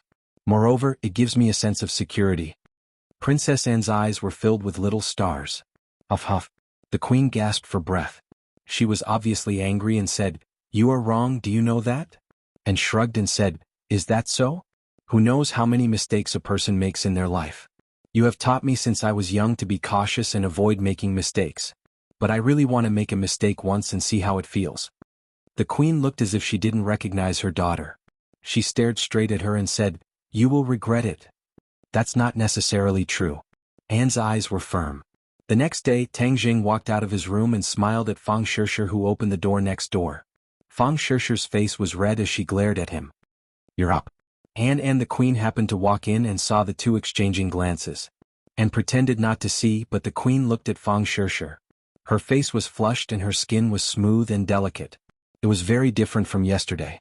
As someone who had experienced it before, the queen could tell at a glance that Fang Shishir was nourished and the result of a balance of yin and yang. The 2 of them clearly slept in separate rooms. Could it be that they secretly slept together last night? Ridiculous, ridiculous. How could such a thing happen in the Swedish palace right under their noses? The queen's breathing couldn't help but quicken a bit, but she was very restrained and didn't flip out. Instead, she gave Tang Jing a deep look. Without a doubt, this kind of lustful matter was definitely his doing. "I'll take you out for a tour today." And warmly invited. Since the business was done, Tang Jing didn't intend to stay any longer. After all, there were still many things to do in the country. He couldn't contact Tian Chanzi and didn't know what happened in the east that made him so uneasy. Thank you for your kindness, but I'm preparing to return to my country. Tang Jing tactfully refused. Return to your country? The queen was very surprised, especially when Tang Jing refused her daughter's kindness. This made her quite unhappy. There was no man in the world who had the heart to refuse Anne. Without a doubt, Tang Jing was the first. The queen was about to sternly refute, but Anne beat her to it. Okay, school is busy and I have to go back quickly. I can't stay any longer. Mother will leave later. I'll miss you. And gave the queen a big hug. The queen's anger was suppressed in her chest, and she had nowhere to vent it. As an elegant queen, she wouldn't reprimand the man her daughter liked in front of her daughter, even if the man made her very unhappy. This was her basic quality. Thousands of words turned into one sentence. Mother will miss you even more. After breakfast, Tang Jing was called by the king to the study for a long time. This time, the focus was on the master-disciple relationship between Anne and Tian Chanzi. Obviously, the king already knew about this strange master-disciple relationship, but he was happy to see it. He had learned from many channels that Tian Chanzi was a very powerful cultivator. His daughter had become a cultivator, so in the future the royal family could also become cultivators. Why could the Rockefeller family run rampant and no one dared to provoke them? That was because of their unique physique and strong strength. He was stronger than other families and even the European royal family, so he could be so arrogant and suppress them fiercely. The European royal family had never found a way to enhance their own strength. Huaxia's martial arts were of course powerful, but in fact she kept it to herself and didn't teach it to outsiders. Not to mention these foreigners, even if they tried their best to learn, they only learned a little. But now it was different. A new broad road was in front of the king. He had heard of Tang Jing's strength and he was a real master. If his daughter practiced it, then in the future she could also teach the skills of cultivation to the royal family. The royal family was powerful and could be superior to other countries. Once the Rockefeller family fell, the Swedish royal family could quickly rise and suppress the other heroes. Just imagining that scene made the king extremely excited. Therefore, before leaving, he specially asked Tang Jing to take care of Anne, and also prepared a big gift for him and Tian Chanzi, 2 special gift boxes made of unknown materials. Tang Jing knew that the Western people were used to opening gift boxes in front of the host. He was also very curious about what kind of gift the king of a country would give. With his identity, he shouldn't be able to take out ordinary things. Eating and taking was Tang Jing's favorite thing to do. He solemnly opened the box and inside the 2 boxes laid a fist-sized shiny object that looked like a crystal. What are these? Tang Jing asked, puzzled. Were they just 2 big crystals? That was a bit too shabby. Crystals weren't worth much. As if he could see his disappointment, the king hurriedly introduced as if he was presenting a treasure. These 2 crystals were found in a meteorite impact 100 years ago. According to our investigation, they contain a powerful energy, but we have no way to extract it. I thought that since you practitioners are so powerful, giving pearls to heroes, maybe you have a way. Crystals? Tang Jing was full of doubts. There were too many uncertainties in the things found in meteorites. Maybe it was a waste stone that was useless on other planets, or it could contain treasures, elements that didn't exist on Earth. By examining and processing this kind of meteorite, many things could be made, such as weapons. Many famous knives and swords in ancient times were made of meteorite iron contained in meteorites. They could cut iron like mud and cut hair. They were the favorite of swordsmen. Was there energy in it? Tang Jing was skeptical, but he casually grabbed a crystal. Whoosh! Tang Jing's breathing quickened involuntarily. He opened his eyes wide and looked at the crystal in his palm in disbelief. His genuine chi was running on its own. A stream of energy was transferred from the crystal to his palm and flowed to his 8 extraordinary meridians. This energy was very pure, without a trace of impurities. It was even purer than the spirit stones he used before. Although it was only a small piece, the energy contained in it was immeasurable. How could ordinary pearls and gems compare to this? This was a priceless treasure.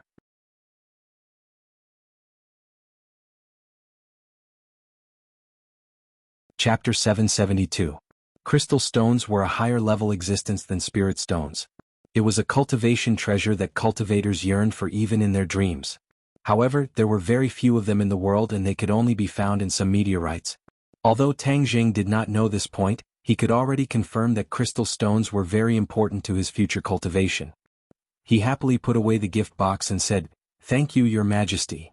Looking at Tang Zheng's reaction, the king knew that this gift was the right one. He secretly thought that the remaining crystal stones would definitely be of great use to Anne in the future. Then I will leave Anne in your care in the future. Send my regards to Tian Chanzi. The king said with a smile. Tang Zheng, Fang Shishir, and Annie took a private jet to leave Sweden and return home. They landed at the Beijing International Airport and without the entourage of attendants, they returned to the city in a light car. And looked at Tang Zheng and asked, Tang Zheng, you must have found a new place to live, right? Tang Zheng was speechless. A woman's mind was very meticulous. Seeing that he had not returned to his original home for a long time, she actually guessed this point. He could not deny it and could only nod his head. Then can I go and take a look? And looked at him with her big sparkling eyes. He could not refuse and could only nod his head. She when they arrived at the villa, and covered her mouth and exclaimed, Wow, so you are living in such a luxurious place. No wonder you did not return to your previous home. Tang Zheng was speechless and rolled his eyes. Compared to her family's palace, this was a world of difference. Just as they entered the house, Nana flew down from upstairs. She jumped into Tang Zheng's arms and happily shouted, Brother, you are finally back. Tang Zheng patted her back and said, Yes, I missed Nana so I came back. I miss you too. Nana pouted and looked at her with her big black eyes. Empyrean Fairy and Marshall also walked down the stairs. Empyrean Fairy glanced at Tang Zheng indifferently, and then focused all of her attention on Nana. The other two beauties did not attract her attention at all. When Wu saw Tang Zheng she was a little excited, but when she saw Fang Shishir her expression became a little awkward.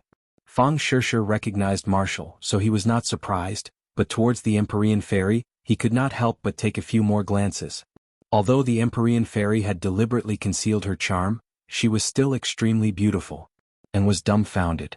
She exclaimed, Wow, Wuxia has an idiom, a golden house hides a mistress. Yes, this is what it means to keep a mistress in a golden house. Tang Zheng almost spat out a mouthful of blood. How can you fan the flames like this? Do you think it's not chaotic enough? Fang Shishir's expression remained the same as if he did not hear those words. Tang Zheng hurriedly introduced both parties, changing the topic. They all live here and the rooms are also like this. I also want to choose one. I don't want to go back and live in that empty house alone. And was not polite at all. She directly said and ran upstairs to choose a room. Tang Zheng had no choice but to give up. Shishir, go and choose a room. Tang Zheng said. I'll take her. Marshall took the initiative to say. Fang Shishir smiled faintly at her and thanked her before the two of them went upstairs. As for the Empyrean Fairy, she directly sat on the sofa and said without batting an eyelid, Something seems to have happened in the east. Tang Zheng was stunned and asked, You know about it too? I have a feeling but I am still unable to determine what it is. Empyrean Fairy had been wholeheartedly teaching her disciple Nana during this period of time. She was not distracted at all and the matters of the outside world could not disturb her. Tang Zheng was puzzled. Not only did Tian Chanzi have feelings for him, but even Empyrean Fairy was no exception. This was not an illusion but something big had happened. But what could it be? Tian Chanzi could not be contacted, so he had no way of knowing. His heart felt like it was being pressed down by a stone. He felt uneasy and decided to give Su Yingtian a call to see if he had any information. Su Yingtian's voice was somewhat tired. After returning from Heaven Mountain, he had arrested so many terrorists. During this period of time, he had been so busy that his feet did not touch the ground. Of course, these achievements had greatly increased the chief's impression of him. The negative impression of him had gradually been made up. When he heard Tang Zheng's voice, his tone returned to normal. He said, Congratulations on successfully rescuing Miss Fang. Tang Zheng hurriedly thanked him. If he had not ordered Ding Liang to fully cooperate with him, he would not have been able to achieve such a victory. Last time I said that something big had happened in the east. Do you have any news? I was just about to contact you. I just received the news not long ago. Something happened in the island nation. Many people died and there was a strange phenomenon in the sky. This matter was kept secret very well. The people did not know at all. I also paid a huge price to obtain this information. Tang Zheng was silent. The deaths of many people and the strange phenomenon in the sky made his heart thump. His mood sank to the bottom. Wouldn't this be the case when the Mountain River Blood Sacrifice Array was activated? Could it be that someone had activated the Mountain River Blood Sacrifice Array in the island nation? If that was the case, this person had to be the Hundred Faces Star Lord. Tang Zheng had always been wary of the Hundred Faces Star Lord activating this array in the country. He did not expect that he would not do this at all. Instead, he went to the island nation. The island nation was adjacent to Wuxia. The spiritual energy was not too thin, especially when the Tree of Life was gradually improving the spiritual energy in the world. This caused the spiritual energy in the island nation to become even denser. This was something that Tang Zheng had personally experienced in the island nation the last time. There were restrictions to activating the Mountain River Blood Sacrifice Array and summoning the demons back. It had to be near Wuxia, a place with abundant spiritual energy. Otherwise, the array would not be successfully activated. If it were not for this restriction, the Rockefeller family would not have traveled thousands of miles and risked exposure to activate this array in Heavenly Mountain. The Hundred Faces Star Lord was obviously smarter than the Rockefeller family and knew more about the secrets. Therefore, he took a step back and completed this operation in the island nation. Moreover, more people died in the sacrifice because, after all, it was in the island nation and not Wuxia. In order to maximize the effect, the Hundred Faces Star Lord did not hesitate to sacrifice several times more people. Although Tang Zheng was unwilling to admit it, he knew that his worries were probably true. The demons had returned to this world. The thing that he had always wanted to stop had happened. A strong sense of frustration hit him, causing him to lie on the sofa in defeat. Nana sensed his depression and crawled over. She asked with concern, "Brother, what's wrong?" Tang Zheng took a deep breath and shook his head weakly. "Tang Zheng, what's wrong?" Su Tian also sensed that something was wrong and quickly asked. "Director Su, I'm afraid that what we have always wanted to stop has failed in the end. The demons have returned." "Ah." Su Tian let out a scream. With a thud, the phone fell to the ground. He quickly picked it up and asked breathlessly, "Are you sure?" "I'm pretty sure." "Could it be that someone in the island nation has activated the Mountain River Blood Sacrifice Array?" "Yes, and this must be done by the Hundred Faces Star Lord." Su Tian's breathing was like a bellows. He could not calm down for a long time. Finally, he asked helplessly, "Then what should we do?" "Make all the preparations. The demons have returned. This world is going to be in chaos." Tang Zheng said weakly. "I'll immediately report to the director." Su Tian did not have time to say more and quickly hung up the phone. Tang Zheng closed his eyes and sank into the sofa. His brain was spinning rapidly. The demons had returned. How should he deal with them? With his cultivation, he was afraid that there was no way to deal with them. Although he was already a second-grade golden core, the demons had more masters and greater destructive power. With his own strength, it was like a mantis trying to stop a car. Do I really have to rebuild the stairway to heaven and let all the practitioners in the human realm beyond heaven return to resist the demon's attack? But my cultivation has not reached the level to break the restriction of the Imperial City and release the five-clawed golden dragon. How can I take out the dark stone of heaven and earth under the Imperial City? He shook his head violently and was very confused. Empyrean Fairy looked at him curiously and said, "What happened? I heard you say that the demons have returned. Are the demons in the human realm beyond heaven coming back?" Empyrean Fairy already knew the details of the expulsion of the practitioners to the human realm beyond heaven hundreds of years ago.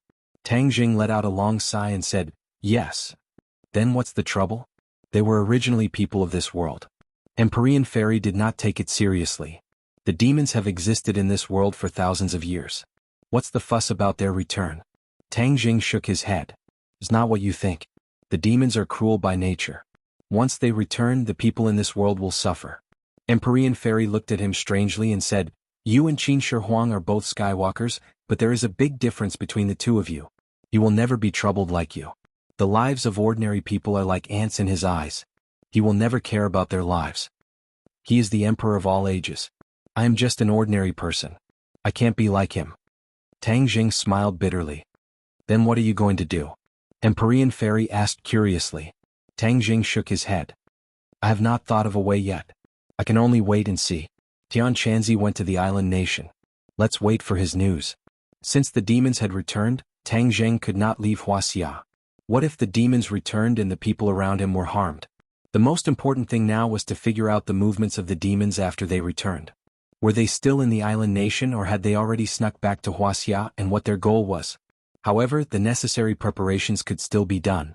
Lu Qingmei was still on a business trip, so he had to return to the capital as soon as possible. He was more at ease with his own woman by his side, so that he could protect them to the greatest extent. As for his grandfather, Tang Zheng had already made plans for Yi Yuan to bring him and the rest of the witch clan, including the elders of the witch clan who were overseas, to the island. That was his final base camp. The island was safer than the mainland.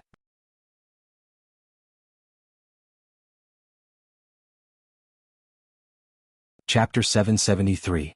The excuse that Tang Zheng had prepared did not come in handy. The old man was very reasonable and casually agreed. In fact, as long as it was Tang Zheng's decision, the old man would generally not oppose it. He knew that he could not drag his grandson down. Since his grandson did this, then there must be a reason. He would just do as he was told. Seeing that the old man was so reasonable, Tang Zheng was moved and thought of something else. The Empyrean fairy had once said that the life-prolonging pill only had one effect in a person's life, which meant that his grandfather still had 9 years of life left. Tang Zheng was gloomy. He decided that the next time they met, he would definitely teach his grandfather the cultivation method. Although it was a bit late for him, it would still improve his physique and have the effect of prolonging his life. Then he contacted Yi Yuan, the witch clan elder, and Wu Junshan respectively, explaining the seriousness of the situation in detail. He ordered the three of them to meet up and move everyone to the island, as well as guard against any possible dangers. They also felt the seriousness of their attitude and their tones were heavy. After explaining all this, Tang Zheng called Lu Qingmei. Lu Qingmei's voice had a trace of experience. In the past, she was an ice beauty, but after meeting Tang Zheng, her ice mountain melted.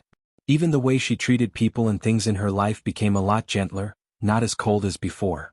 However, after leaving school and entering the workplace, her personality had changed quite a bit. When she received a call from Tang Zheng, she was pleasantly surprised. Although the two of them were close, they did not talk on the phone like a normal young couple in love.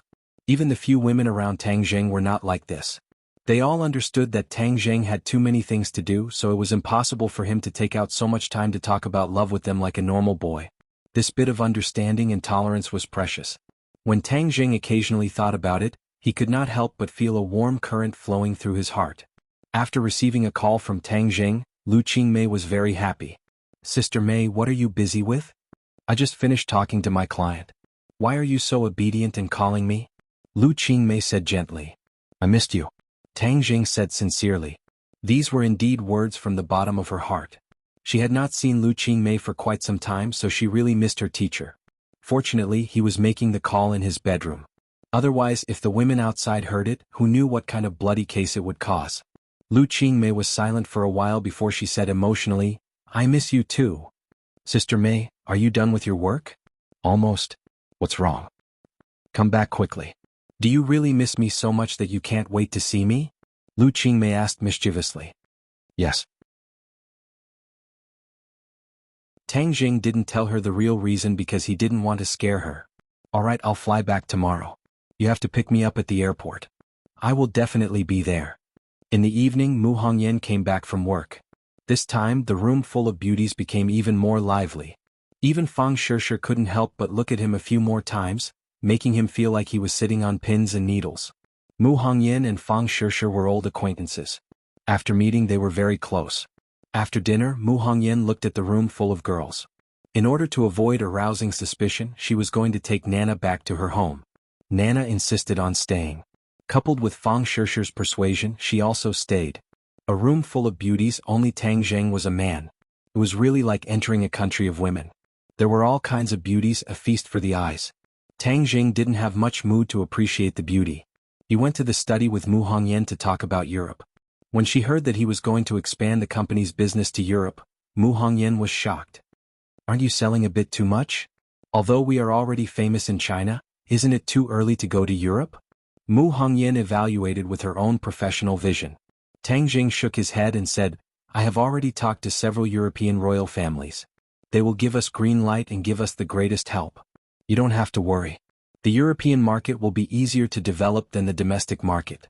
Moreover, this is to prepare for taking over the Rockefeller family's business in the future. This step must be taken." This time Mu Hongyan was really shocked. Of course, she knew about the Rockefeller family. It was because she knew that she was so shocked when she heard the news. It was the world's top behemoth. Tang Zheng actually said that he wanted to take over the Rockefeller family. Mu Hongyan felt that the world was too crazy. Although Tang Zheng was very good and often created miracles, Mu Hongyan still felt that what he said was impossible. I have already talked to several European royal families. When the time comes, they will help us deal with this matter. You can rest assured, so I want you to send someone you can trust to Europe. I'll go.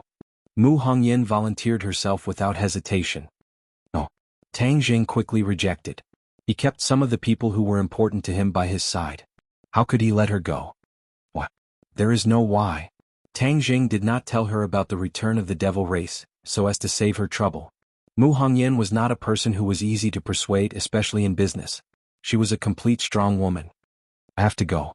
This matter is too sensitive and too important. I must go to do it well. Others may mess it up. Tang Zheng still wanted to argue, but Mu Hongyan had already decided. It's settled. I'll go to Europe tomorrow. During this time, I'll have to trouble you to help me take care of Nana. Seeing her so insistent, Tang Zheng thought about it again. After the return of the devil race, they would definitely not go to Europe. Instead, they would mess around in Wuxia. Then there would be no threat in Europe. Therefore, if she went to Europe, she would leave the center of the storm and be safer. Well, take care of yourself. Tang Zheng promised, but did not forget to remind her. In the dead of night, Tang Zheng was lying alone in bed. Although there were many beautiful women living in this house, there were only two who really had an intimate relationship with him. However, he did not dare to sneak into bed like he did in the palace. The walls had ears. If he was discovered by someone, it would be embarrassing. Moreover, favoritism would hurt people's hearts. As the saying goes, 1 monk has water to drink, 2 monks have water to drink, and 3 monks have no water to drink. Tang Zheng's situation was similar. If there was only one woman, he could hold her in his arms with a clear conscience. But there were 2 women, so he could only lie in bed alone. The next day, Mu Hongyan went to the company early, arranged the work, and then flew directly to Europe. Tang Zheng also came to the airport alone. When he saw Lu Qingmei coming out of the airport, he quickly greeted her and gave her a big hug. In public, Lu Qingmei failed to live up to expectations and blushed. Ever since she was young, she had never let go of anything so easily. But his embrace was so warm, kind and comfortable that she couldn't extricate herself and didn't want to separate. After a long time, the two finally separated. Looking at the familiar face close at hand, Tang Zheng smiled and said, "Sister Mei, you've become more beautiful." "So you mean I was ugly before?" "Of course not.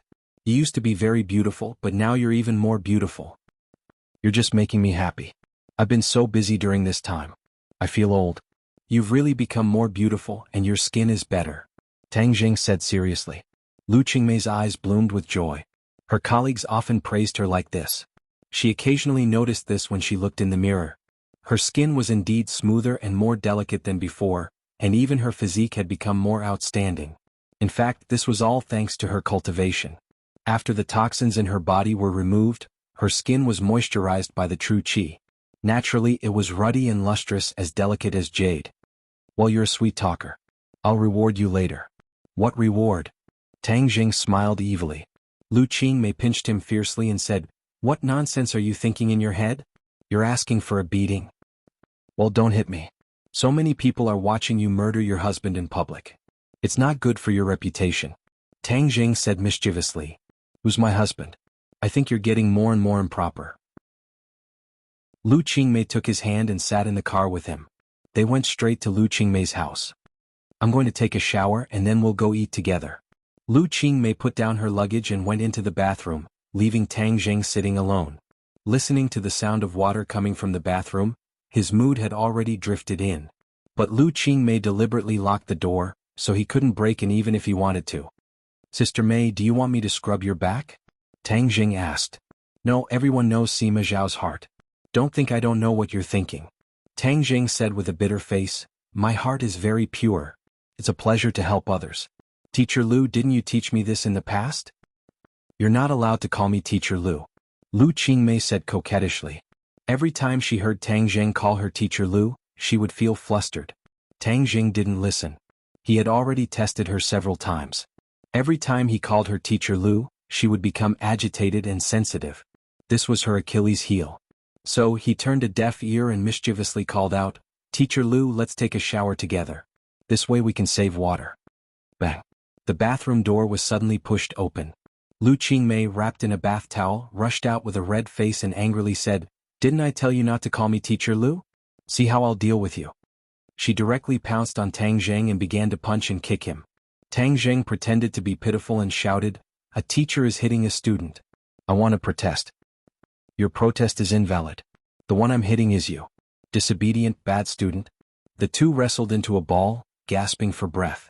Not long after, Lu Qingmei's bath towel was torn off, revealing her naked body. Tang Zheng's clothes also became extremely messy. Tang Zheng tightly hugged her, his hands moving up and down her body. She didn't have the strength to resist and allowed him to do whatever he wanted. However, she was very happy in her heart. Her eyes were watery like melted ice. "Go to the bed." Lu Qingmei couldn't help but hook her arms around his neck. "Right here on the living room sofa. We haven't tried it yet," Tang Zheng said with a mischievous smile. "You're tuning in to the Han Li's Wuxia Chronicles YouTube channel. We're so grateful for your support, and don't forget to subscribe to join us on this incredible journey through captivating stories. Your generosity through donations truly makes a world of difference, as it's the primary source of revenue that allows me to expand and enhance this channel for you. Thank you from the bottom of my heart for being a part of this adventure.